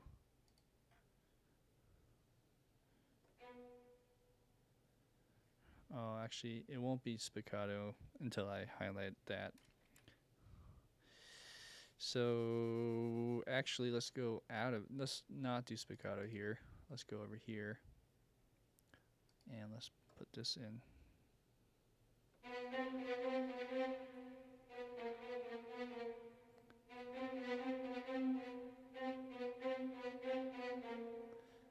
All right.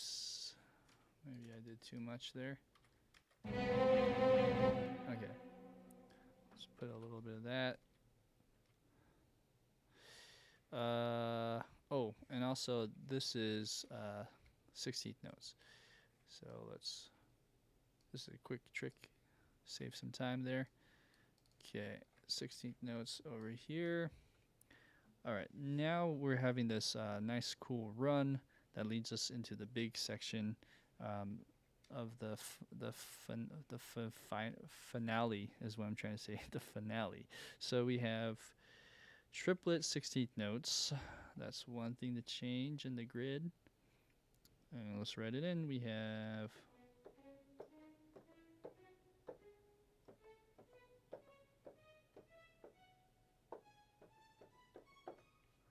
all right. Did I get one note out? Okay. Let's see what I did wrong. So the B's correct.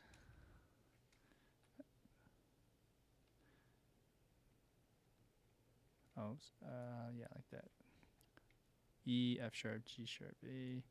Seemed like I got all the notes in. Let's see. G sharp, A, B, C sharp, D sharp. It should be falling on the grid. So let's see, what am I doing wrong here? It looks good to me. It's so blurry. Let me show you what I mean.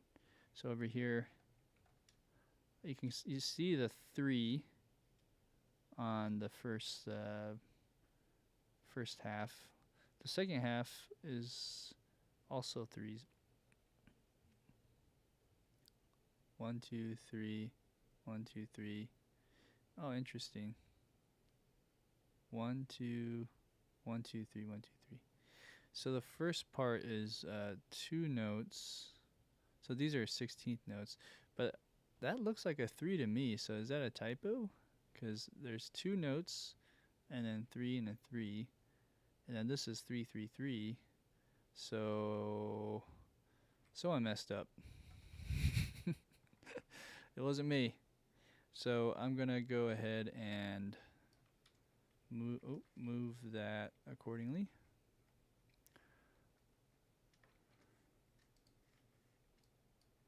So it's like this. Oh, without the soft quantize. Let's do a hard quantize there. Okay, so this is how that would sound. Yeah. Let's go ahead and do a legato on all of this. Okay, and let's go ahead and shape it.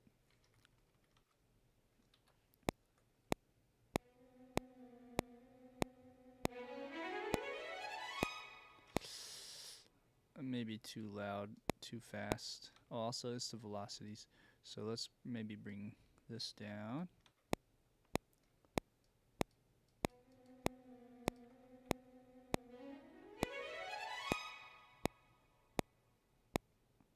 Something like that. Okay.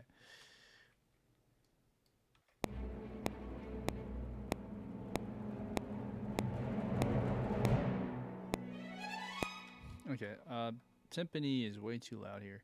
So let's bring, maybe this.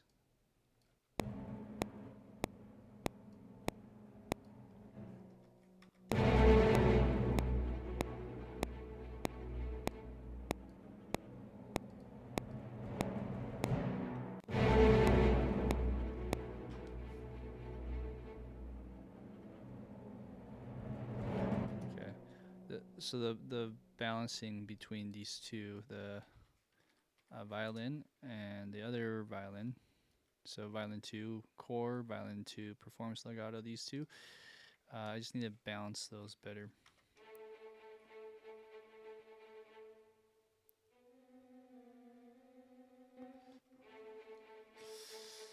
Should I go a little louder?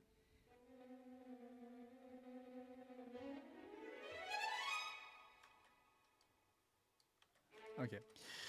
I realized that I skipped out on the viola part on this final 2-bar run, or actually it's just the last bar run. So let's add that in too, real quick. Um, it looks pretty easy. I think I just can double whatever that violin 2 did. Let's find the halfway point. Is that the halfway point? Yeah. Okay, so let's go to the viola performance legato. And let's double check the notes. C sharp 3, so it's an octave lower. Cool. Yeah, and should we just add that last note? Let's add the last note. So this viola note would be E, like that. And the violin note would be an E as well. Okay, all right. While we're here, let's add the violin 1 run real quick. Just that part at least. So let's bring this one over to this performance legato again. All right, and this is in unison with violin 2, which is nice.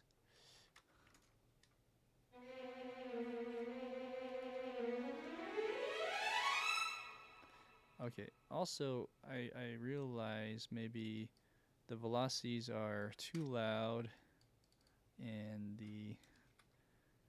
this part when it should be quieter.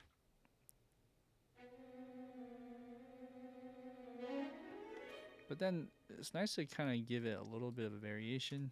This is the struggles of MIDI, is just understanding how it behaves and see if you can influence it somehow. Cool. Let's listen with the viola.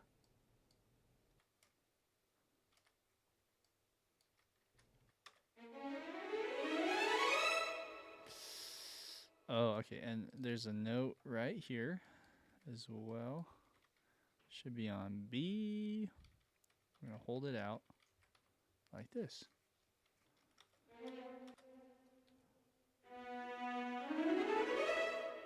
All right. Okay, that's good enough for that little moment. Let's go now to the first violin. Who are we? I'm just saying who are we because I feel like I didn't get a lot done with just these 3 parts. It's gonna take about 3 hours, but that's how it goes sometimes.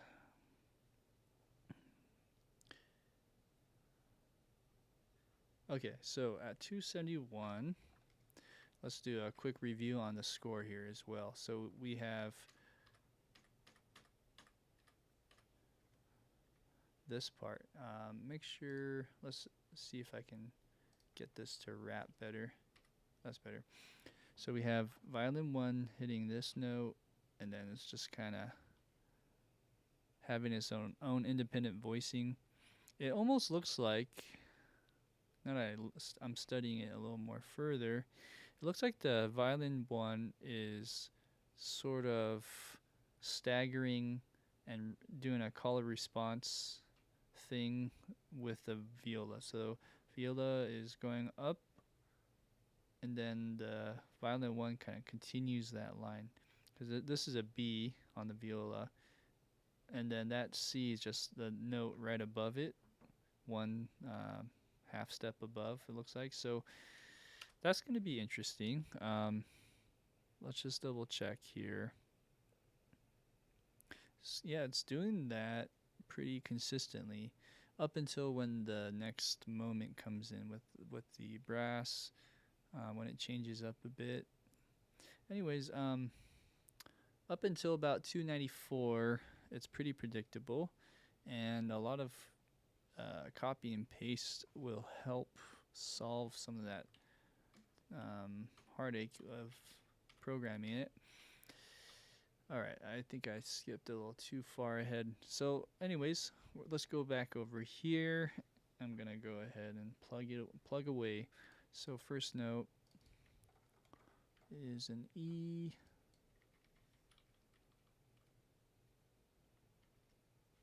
Yeah, like that.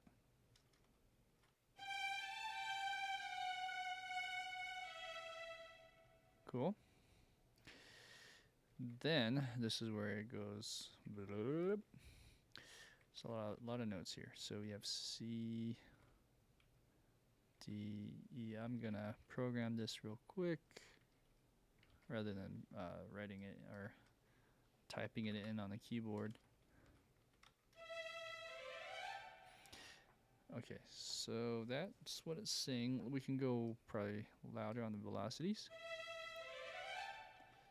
Yeah.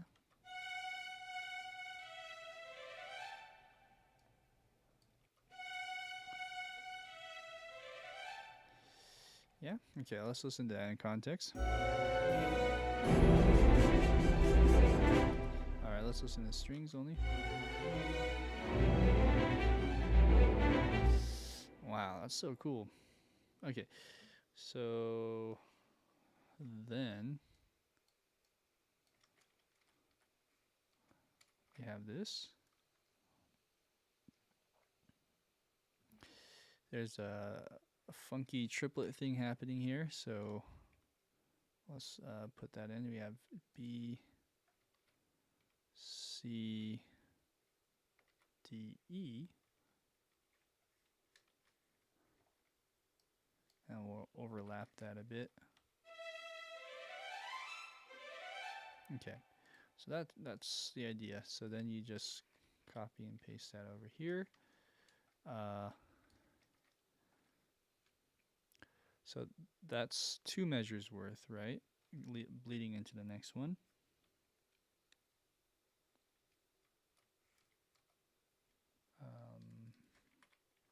There's a halfway point. Okay, this is a 3rd phrasing, 4th phrasing. Next page. We have the 5th phrasing, 6th phrasing, 7th, and probably on the 8th one it switches. So after this one, now we're doing a different one. Yep, looks like we're actually going C, D, E, F, E, F sharp, F sharp, G, A, B. Okay, so now it's C sharp.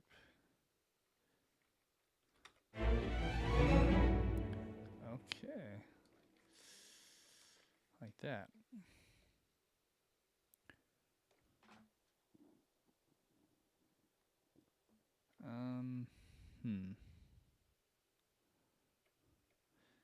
Let me double check that real quick. Yeah. Okay, so it switches us that C sharp here, but then over on this part, it's actually way different. It goes E, F sharp, G, A, B flat, C, C sharp, D, E. Oh, let's see. Like that. So there's no triplets in this part. It's just 16th notes. Cool. All right. Moving on. We do that again a few times. This is measure 281. All right. So that was there. Yeah. Okay. So 281. Doing that again here. And then here. And here.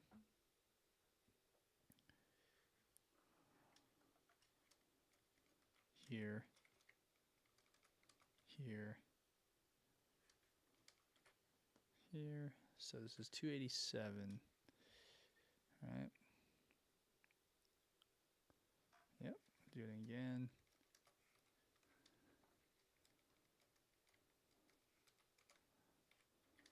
Here. Fun stuff.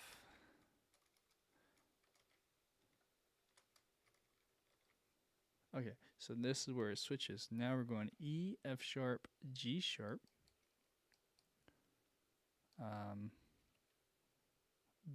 B sharp, C sharp, D sharp, E, F sharp, G sharp. Okay. And then we're going to go over there.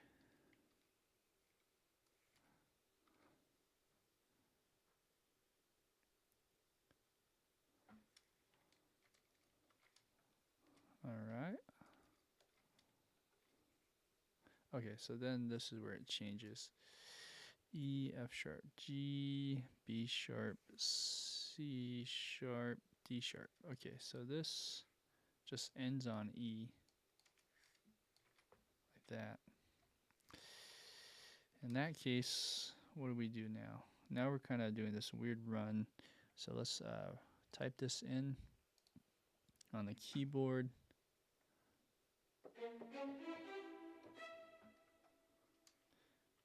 All right. Bring up the velocity just a bit. Same thing. Except I need to make these all 16ths.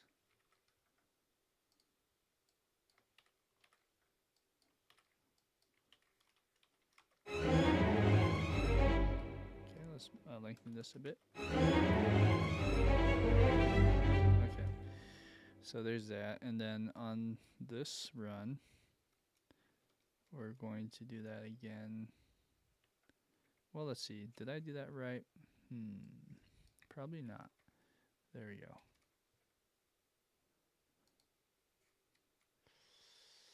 All right, so after that E, we go down to a C. It's a C sharp, actually. Okay.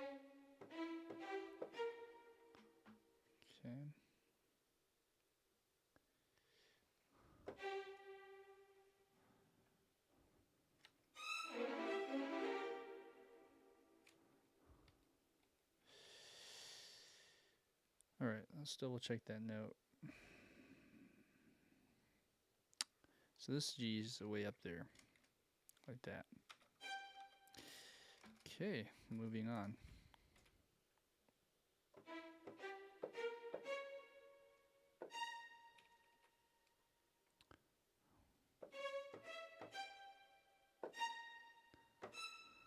Okay, and then here we are going to move this over onto the core and make these spiccatos.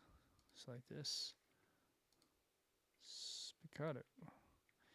And maybe we'll write this in. So spiccato, and then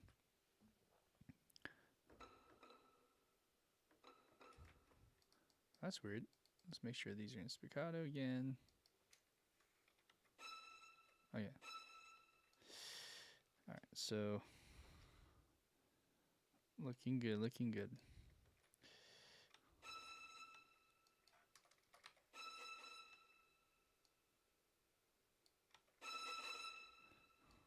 That sounds a little funny to me in just the way the samples sound. So maybe we'll kind of dial it down. Hopefully that helps. Okay. Moving to the second half of that bar, we have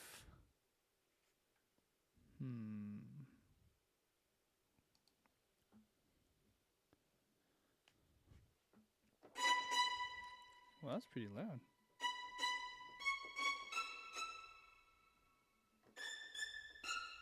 Oops. Let's try again.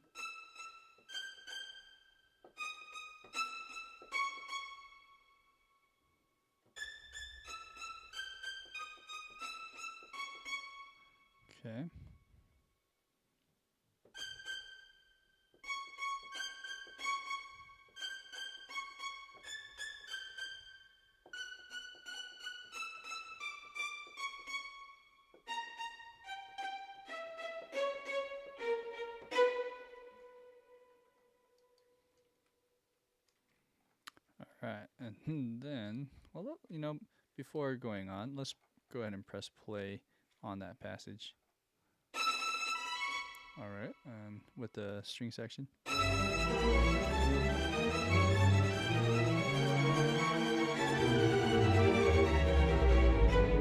Okay, cool. That's a nice run. Let's listen to just the top violin one. Yeah, so this is quite a bit of a jump. I think I want to bring this down even more.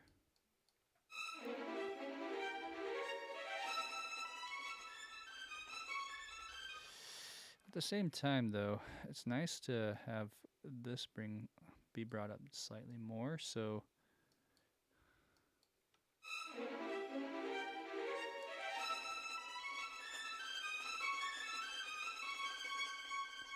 Right.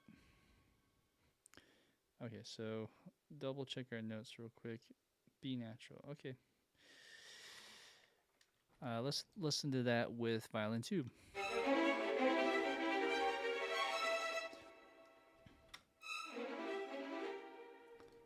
I feel like violin 1 might be a bit too loud. So it's arm wrestle. Let's go and bring that down just a bit. Also bring.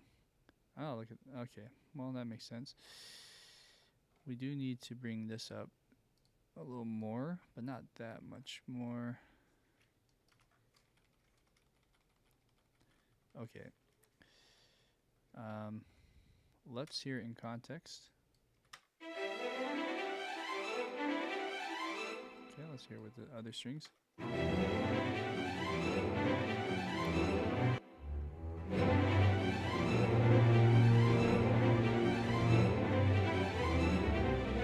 Cool. All right, let's go over here.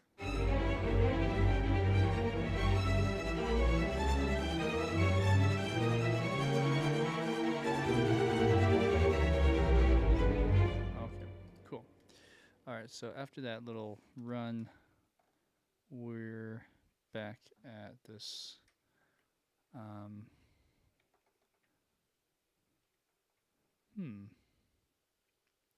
interesting. So I have to toggle back to this one here and kind of do what the other line was doing. Oh yeah, there it is. So this stuff.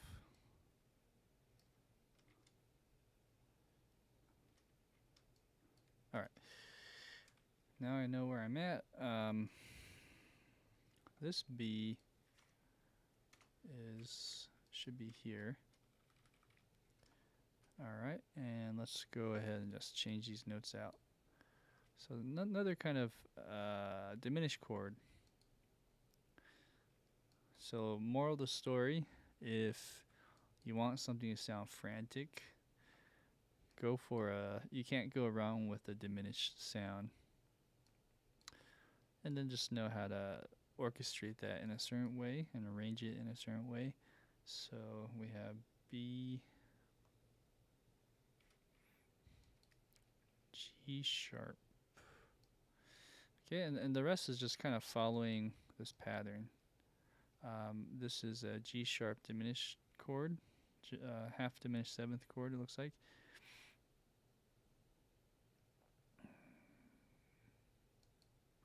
And this note should be on a B.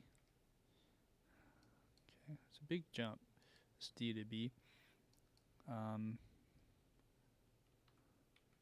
B, D, E sharp, G, G sharp.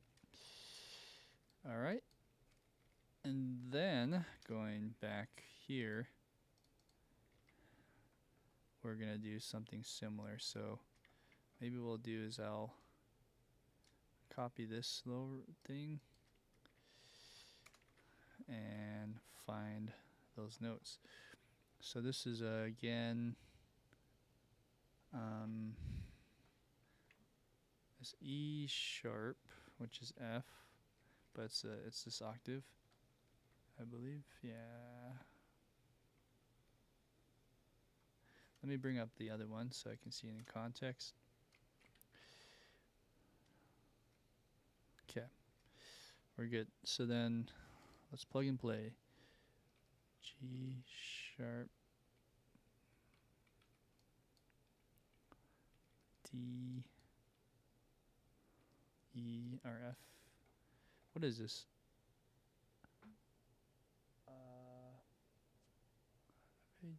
F A B, B natural.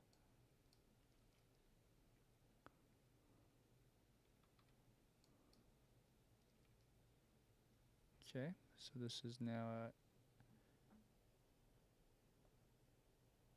what is that? C E G, G sharp. Okay, it's way up in the stratosphere here.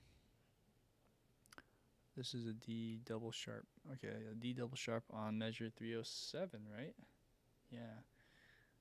I'm really curious to see what kind of chord that is. We have D double sharp, which is E. Almost there.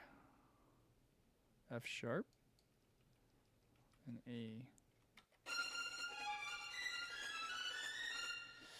So that part's really weird because that D double sharp changes that pattern a little bit from that G sharp diminished 7th chord. Is it a G sharp? Oh, sorry. It's a fully diminished chord, not half diminished. It's a fully diminished 7th chord. Anyways, going to hear that D double sharp. That's so weird. It goes to E, F sharp, A. On the next measure, we have A sharp again. Right? C, E, G. Now it's B, B sharp. Okay, B below. C, E, G sharp. Oh, you know what? That's wrong. This is a G sharp. Let me double check that.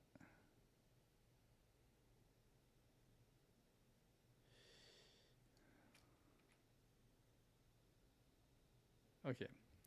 Yeah, I made some mistakes on the previous bar. It's almost better to play it, but here I am. Okay, so there you go.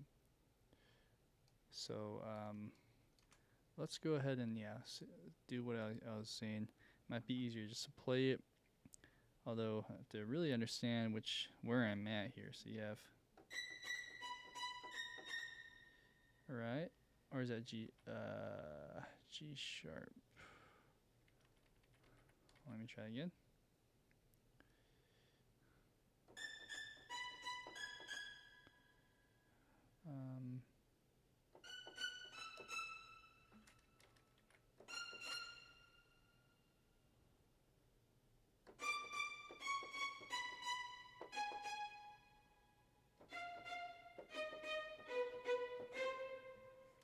Okay, let's make sure that sounds good. Alright,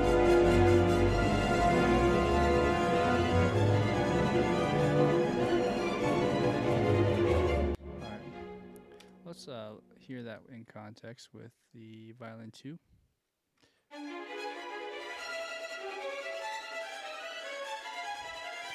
I'm afraid I made some mistakes. Something just doesn't really jive. So what measure is this? 305? Okay, I think at 305 I probably misread a note here and there. So this should be on E sharp. That's good. G sharp, D. Okay.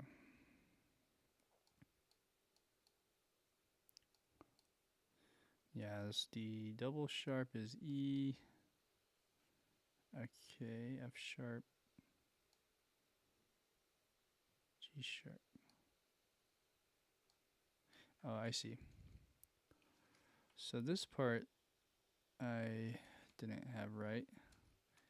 What about the next part? So we have, this is an A.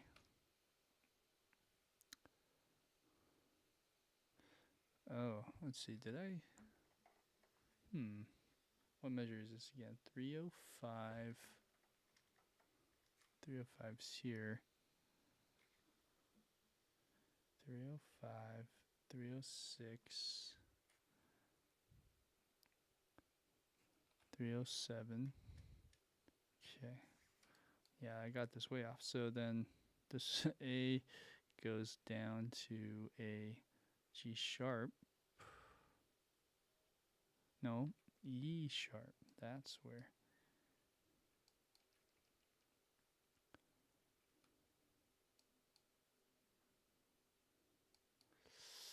I think I skipped a bar. So let's see here. G sharp, E. Okay, yeah, I probably skipped a bar. So this stuff I'm looking at might need to move down one measure. So on this next page, let's see what I did. Let's type this in.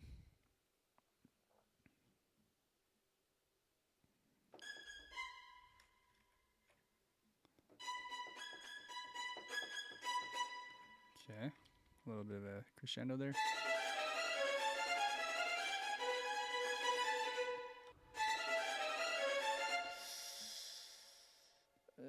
Okay, I think this should be an A.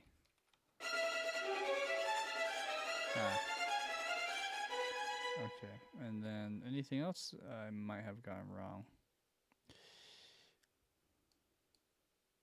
No? Maybe in context it'll sound better.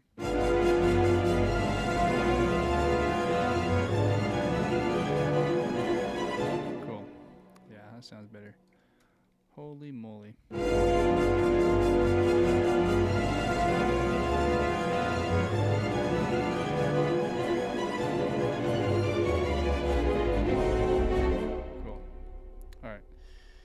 Alright, we're almost there.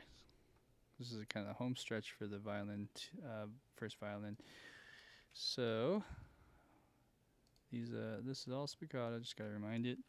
And then, over here, we have...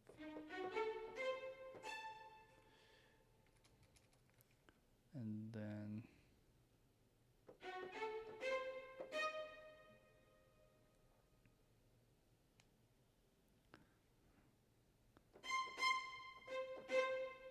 Now let's try again.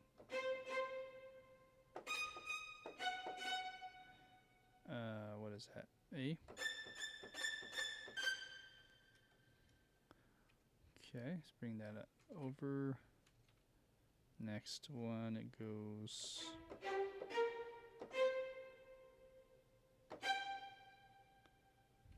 Alright. Oops.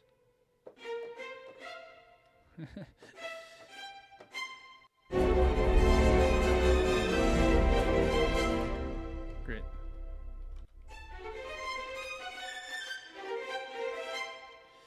It's a bit loud. I mean, a lot of it's massaging the velocities too.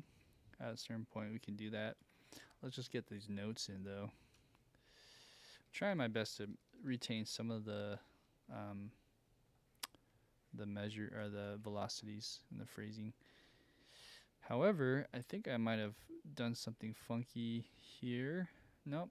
Okay. No, I'm right. I just get lost in the score. My eyes start to see double vision here. Going to this part, we have 2 C's going on. No, a little louder.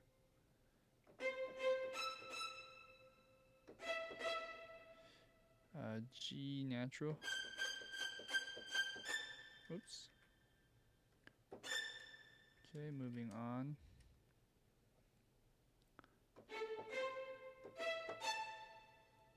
No, that's not right.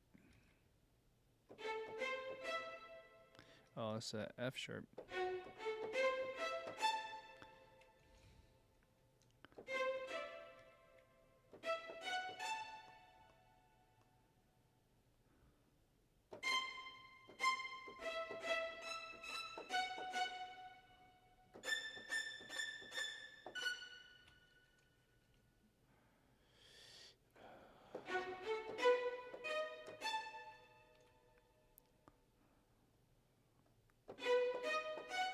So B dominant 7th chord.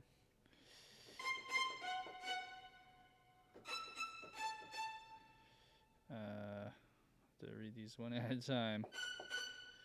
Right? E, F sharp. Okay. And then this is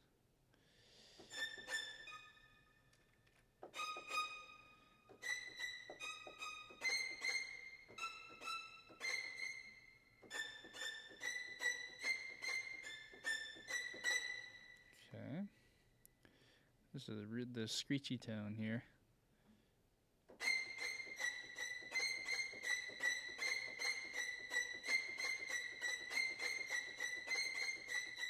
And then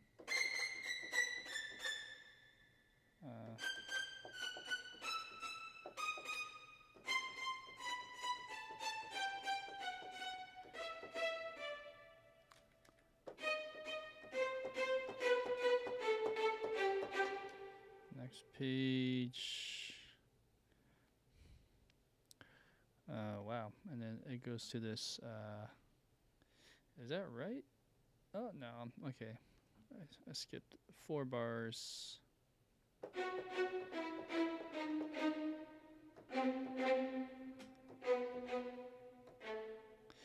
So there's kind of like this harmonic minor thing going on here. B. All right. So this is where it gets quiet. And just like before, we were trying to massage this decrescendo happening here. It's kind of hard to get it just right.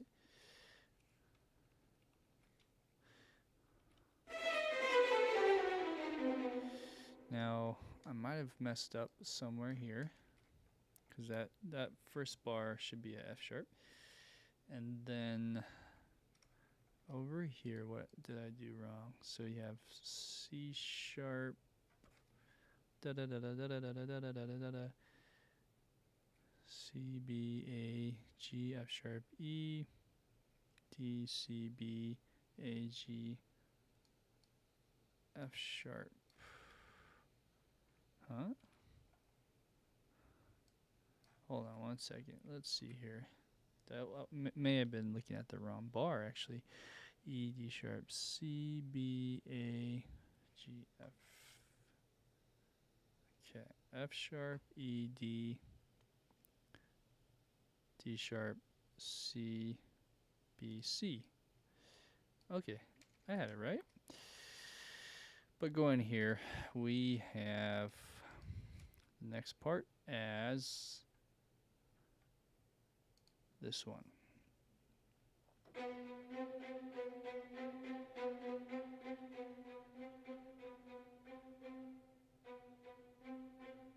And then this, we're going to switch it out. But let's listen to that. Ooh, that's good dynamics. Let's listen to that together.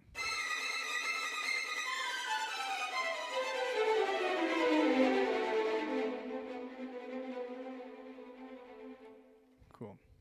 So now that you have this da da da da da da, okay. Interesting. I might have to do something here.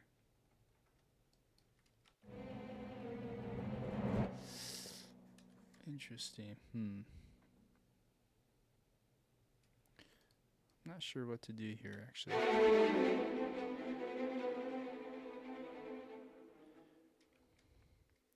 I feel like the first violin is missing something here. So we have da da Da, da, da, da, da, da, da.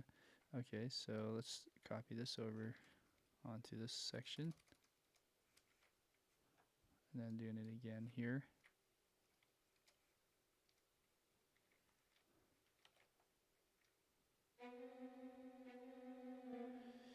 Okay, down, and then it goes down. Man, B to C, yeah, A sharp. That's what it is. Okay, so then over here, I need to bring that over to this part as well. But this one starts right on the downbeat.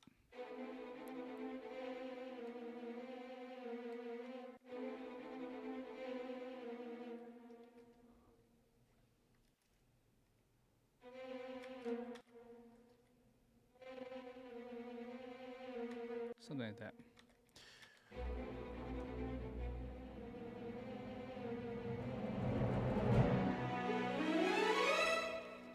Cool. These horns, there's something that goes wrong. Maybe I don't. Maybe I'm going crazy, but I thought I heard something. There should be something else there too. Oh, woodwinds. So woodwinds do play something to kind of help lead into this next part, but that's okay. I think I got most of that. Now we gotta balance this because as you can see, the volume's gonna be much louder. Was it intentionally like that? No. This is just how Cubase glues events together. So you just have to be really vigilant about getting all this stuff right the first time. Okay, let's listen to the strings. Try to get the balancing better with violin 1 to the rest of the strings. Let's go actually a little bit back.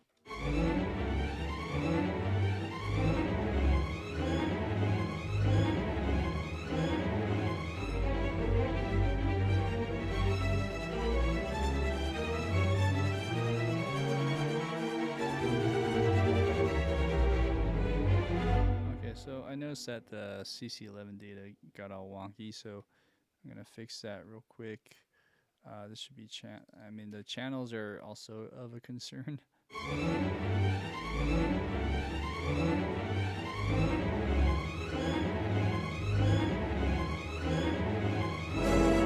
Okay.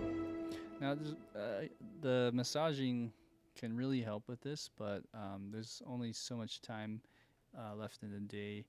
Let's just get in the ballpark for now, and let's hear it in context with everything else.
Oh, you know what I'm hearing?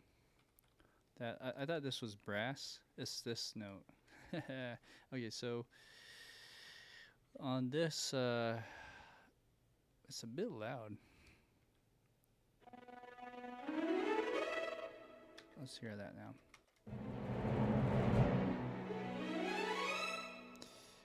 It's somewhere in between that, because it stuck out so much. I thought it was like a horn or something. Yeah, something like that. Let's just do that for now. Great.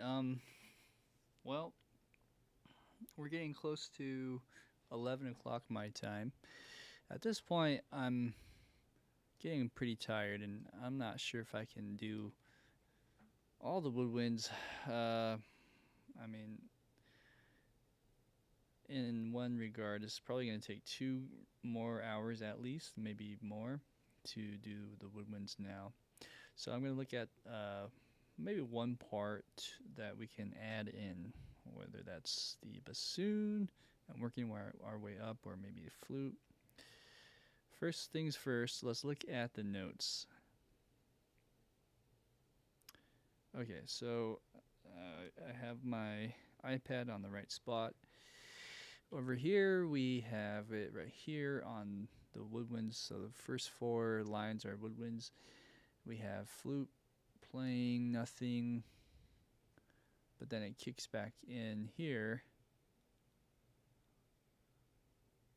And that probably is accenting something in the melody. So, in one regard, flute could be easier because it's a little bit more sparse. I'm kind of curious how that would be, but it might be a better approach to work on something like the clarinets or bassoon. Now, from what I remember, the bassoon is kind of playing what the cello's playing. And there's 2 parts, which make it a little bit more time consuming. But then again, it looks like the woodwinds are all doing something where they're splitting off and doing something different. But for the most part, the bassoon are in octaves. Or maybe they were always in octaves. I was looking at the wrong part. Oh, it is. Okay. Never mind. So yeah, bassoon doesn't split off. I was just looking, my eyes looked over to the next line or next page, but didn't realize that was the oboe. So, or maybe clarinet. Anyways, it looks like this is all in unison again. Okay, let's do the bassoon part, because a lot of this can be copied and pasted from the cello and the bass. It looks like it's kind of just doubling the chase and bell, the cello 2 and bass part.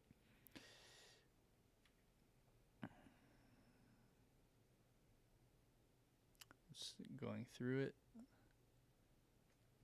Next page. Yeah, I think we're good to say that's the case. The only exception is sometimes the bassoon will play notes or sustain notes while the cello and bass are going more staccato or short. But then it does do this thing where it's part of this run, and then it drops out, I think. Oh no, yeah, it does right here. So on 326 is where they drop out, and then they come back in towards the pickup on the next section here. Okay, let's do it. I think I can fit that in before 11 o'clock. It's fairly easy.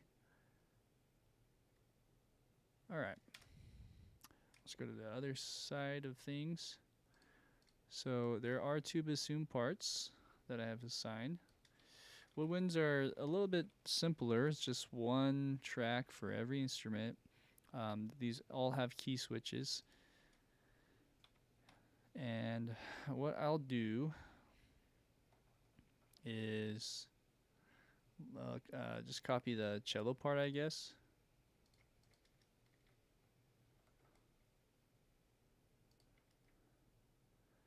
Okay. And then from the 271 measure in the score, just delete the ones that don't double, so to speak. So, and this is not the right cello part. My bad. That's cello 1. We want cello 2.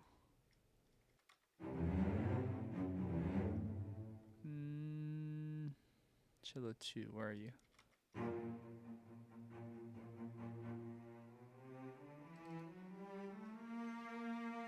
There you go. We could probably bring this up. Now that I understand the Spitfire performance legato a little more, I realize you have to play the velocities up more for it to be heard. And that's interesting. I didn't realize it was velocity sensitive until now. Most libraries don't have that. So that's kind of nice. I do enjoy that. Same thing here. I'm just going to bring them up now before I forget. That's good enough for now. So let's take this part and let's bring it up here. Okay, and let's glue these together like that. Oh, it's kind of ahead of beat. Let's see.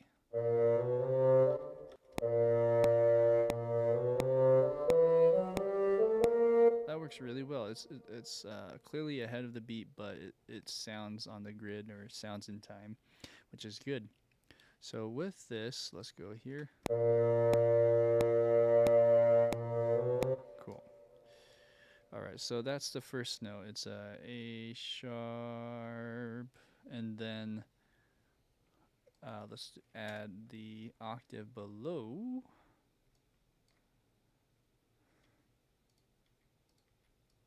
Like so. All right. The other thing is this is really loud. Let's kind of retain some of that. We'll bring up the loudness part of it, but not too much. So one is octave lower. Yeah, so let's just say this darker teal color is the bass below. And as you play that note, all of these are in octaves, like that. Okay, last thing though is just making sure our curves are in order. This is saying forte piano, so kind of do a crescendo into it, maybe. Forte piano hit. I don't think I have an articulation that is a true forte piano, so I'm just gonna shape it and pretend that'll sound like a forte piano. Let's hear it. Yeah, that sounds pretty good. Cool. Also, I realize these have legato articulations, so let's put that in as well.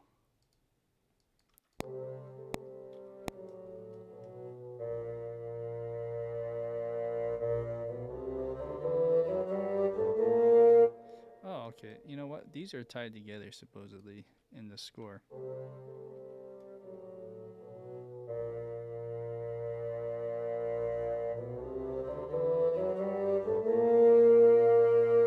Okay. One problem is this is saying to mute it. So that means these guys have to go out more.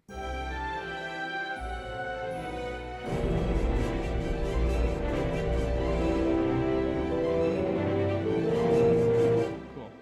Now the bassoon might be a bit loud, so maybe we can get away with just deleting what I was saying before about bringing up the CC data.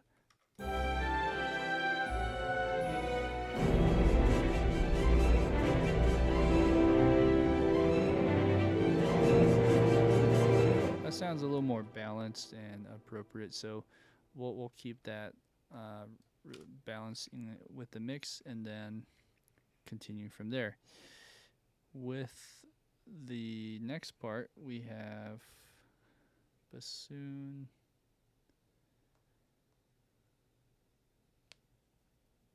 playing an octave still. Interesting.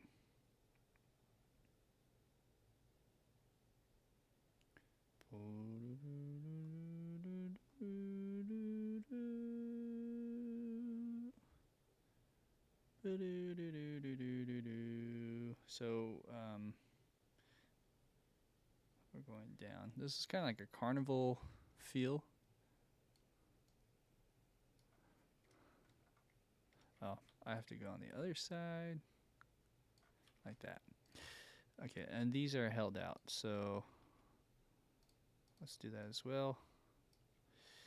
This part should be legato. Legato. Yeah. Okay. I mean, you know, just to save time, let's go, let's do this. Zoom out a bit. We'll just call this all legato for now. And then same with the other one. Alright. Now we can rock and roll. 281.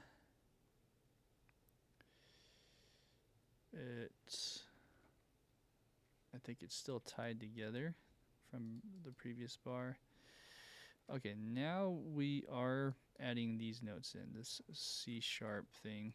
So we'll bring that down an octave, bring this down an octave.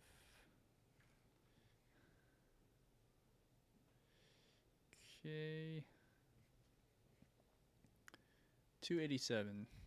And the score is it lands, so I guess the A is too low, so we're gonna bring it back up an octave, and then it's in unison for a second up until this D, and then it goes down again.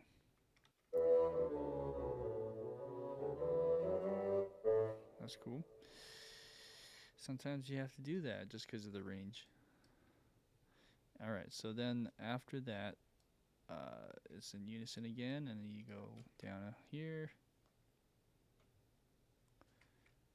Alright, next, instead of going down, we're actually bringing this up, but then it's in unison here, going down. Okay, I'm seeing the pattern. Okay, now bassoon 1 goes up, and then down again on bassoon 2. Cool.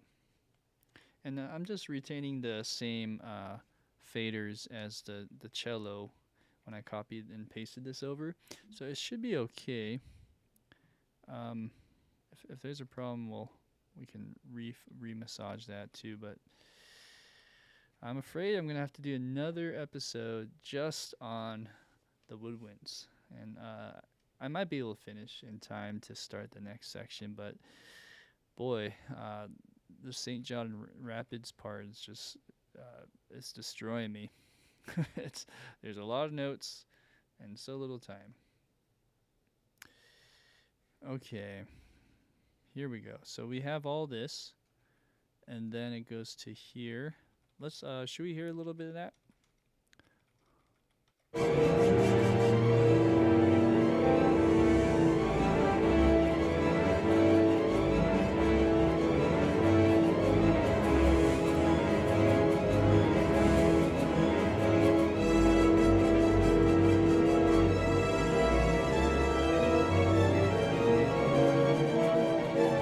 Okay, cool.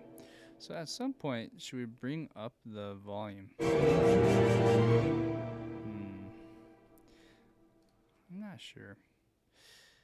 There is like a modulation, or like a brief modulation thing going on here, so as it intensifies, maybe bring it up in the volume there and see what happens. Okay.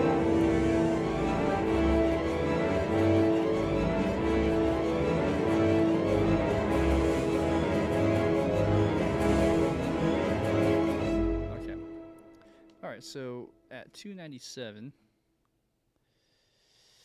we have the bassoon playing in unison.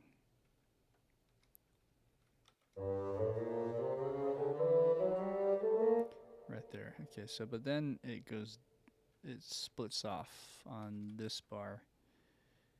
It goes to E, like that, and then in octaves.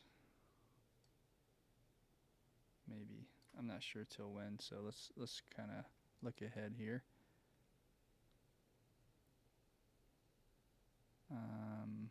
B. Okay, so from there that you're good. And then from here, you're in octaves.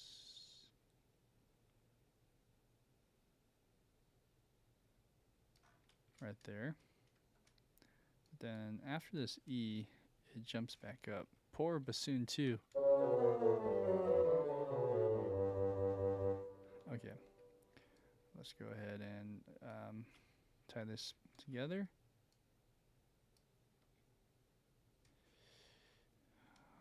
Oh, that's supposed to be a G sharp.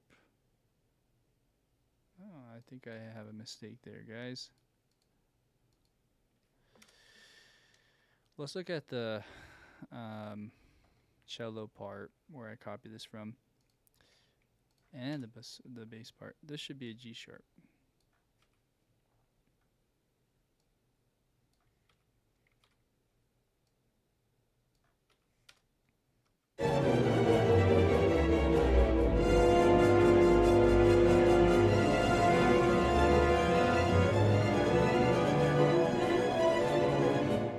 Okay. Anyways, where are we? So somewhere here where that G sharp was. Okay.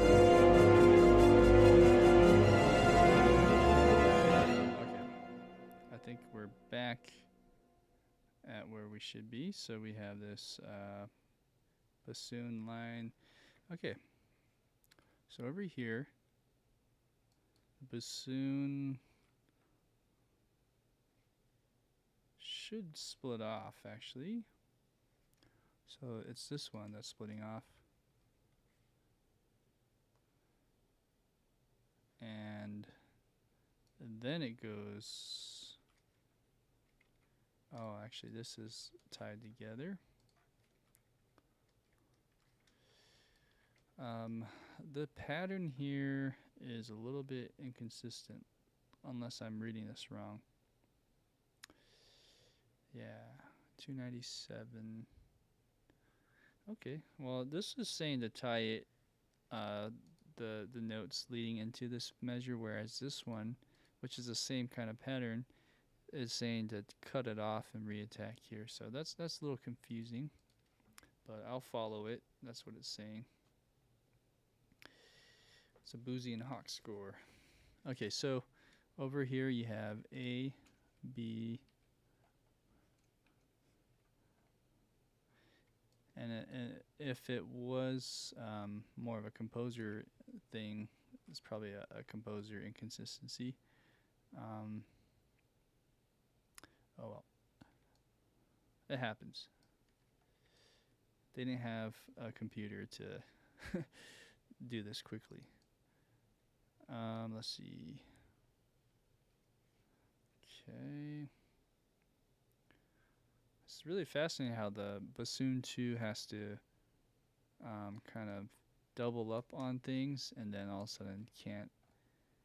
And then this part here where it goes down,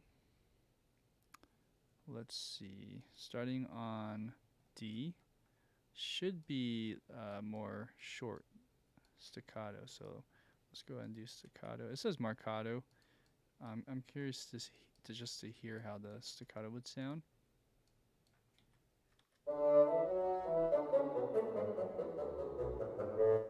That works pretty well. Okay.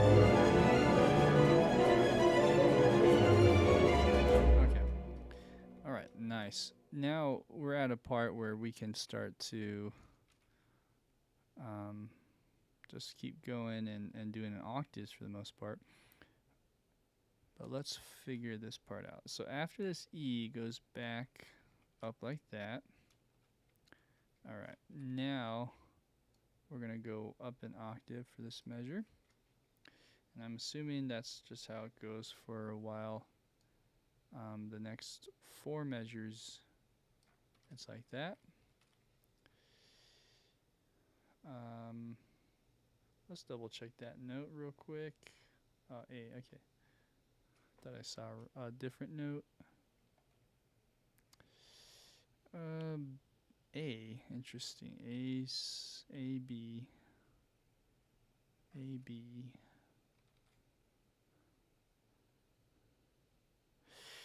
Is this the same as the...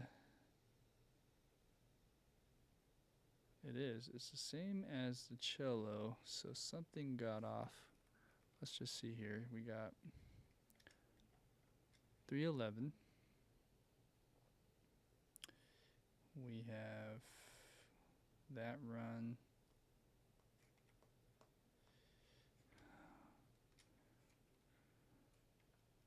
Okay. Oh, okay, that's good. That's good. B. Okay, this part's good. Let's go here. B. Like that. Okay, and after this part, something diverges.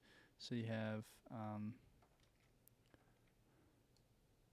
this A is in unison, and then it goes down again, like that. Ooh, that sounds a little funky.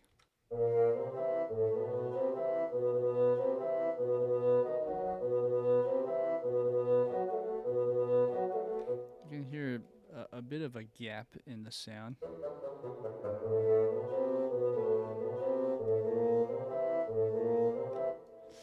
Maybe here we're going to connect them together, which lengthen the notes. And even though you're slurring them and phrasing them a certain way, it sounds a little weird in samples.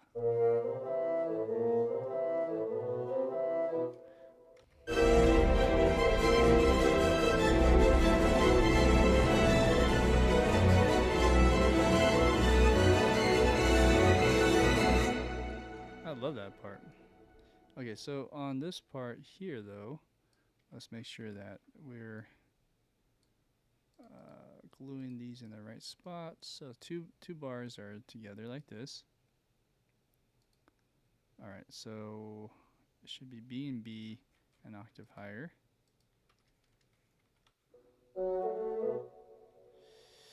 Okay, so this needs to cut out just a little early so it can reattack. Okay, and these are really loud. It should be like forte, forte. Cool. All right, and then you reattack here with a slight lift between the two, like that.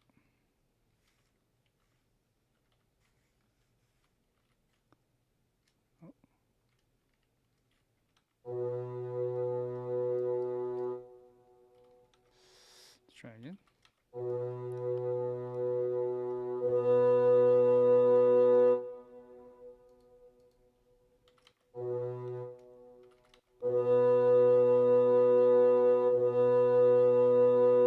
Okay, and then there's a little run that only the bassoon, first bassoon does.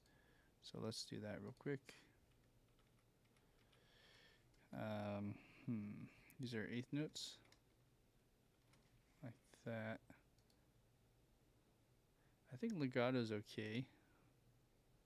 So let's put that over here.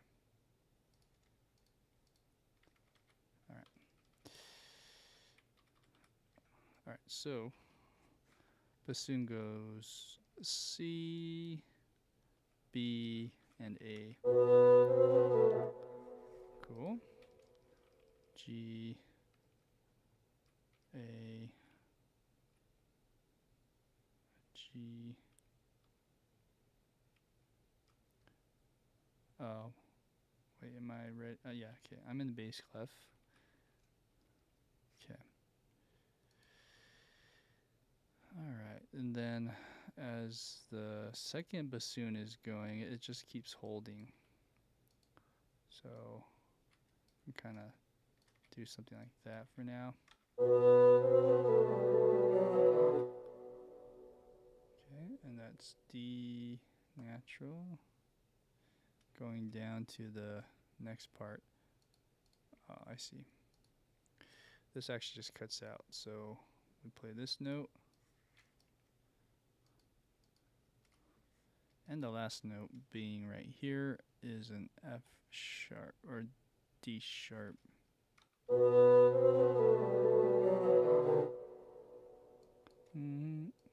little longer. Okay, let's hear that in context. Oh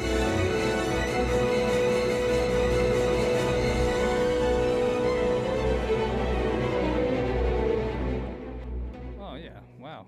That's actually a really good transition. I don't think I have to do anything here per se, but just for good measure, I'll put a little bit of a decrescendo there. Okay, let's hear that once by itself with the two bassoons together.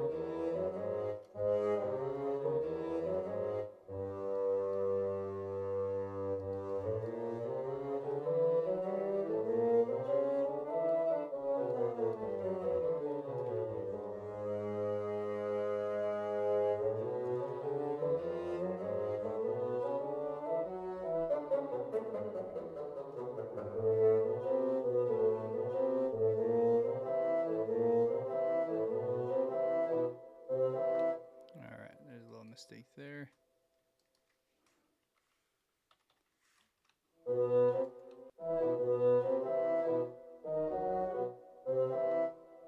Oh, I see.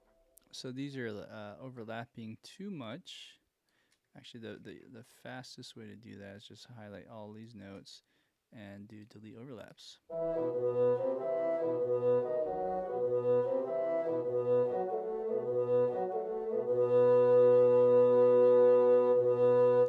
Cool.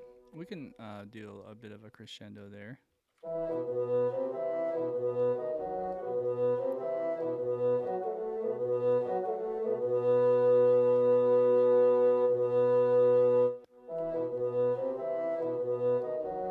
Anyways, okay, that's about right.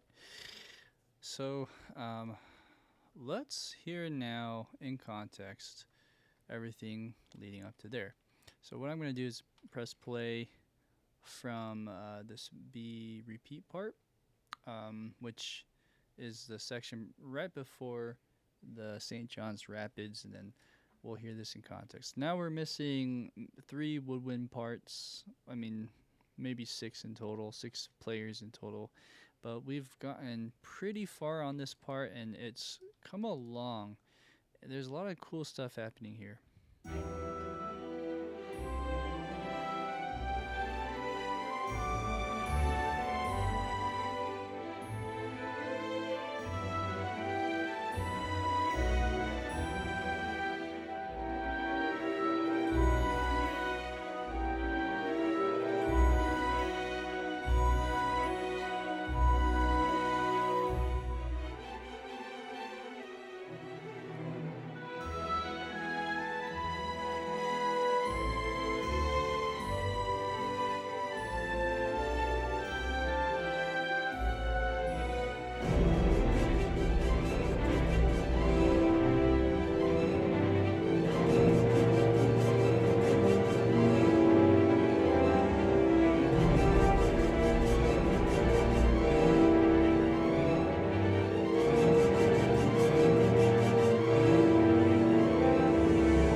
All right. So let's go ahead and do one thing. At the very end, you notice that the timpani is like prematurely going out. So what we need to do there is match that. I think I was just off by a bar. So let's hear how that would sound.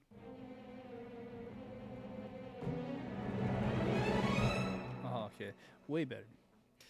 All right. Oh, that is a wrap for today. I'd love to get the Woodwinds done at some point, but anyways, I just want to just say this is probably the most intensive piece I've ever transcribed and mocked up. I've learned a lot, and I'm still learning a lot by doing this. So it's really important to challenge yourself as well. If you want to get better, just try the hardest thing that you can think of, but also find a piece that speaks to you, because you'll be more motivated to spend time and try to perfect it, or get it as close to perfection as possible. With that being said, I'm going to call it a night. Thanks for watching, guys. If anyone's still watching, anyways, I do see a lot of familiar faces, and I just want to be thankful and say thank you to all of you who have shown up in the past. And we'll plan on doing this next week, same time, and we'll just get this St. John Rapids wrapped up, and we'll go to the next section, which is 333 and the score. All right, take care, guys. Talk to you later. Bye bye.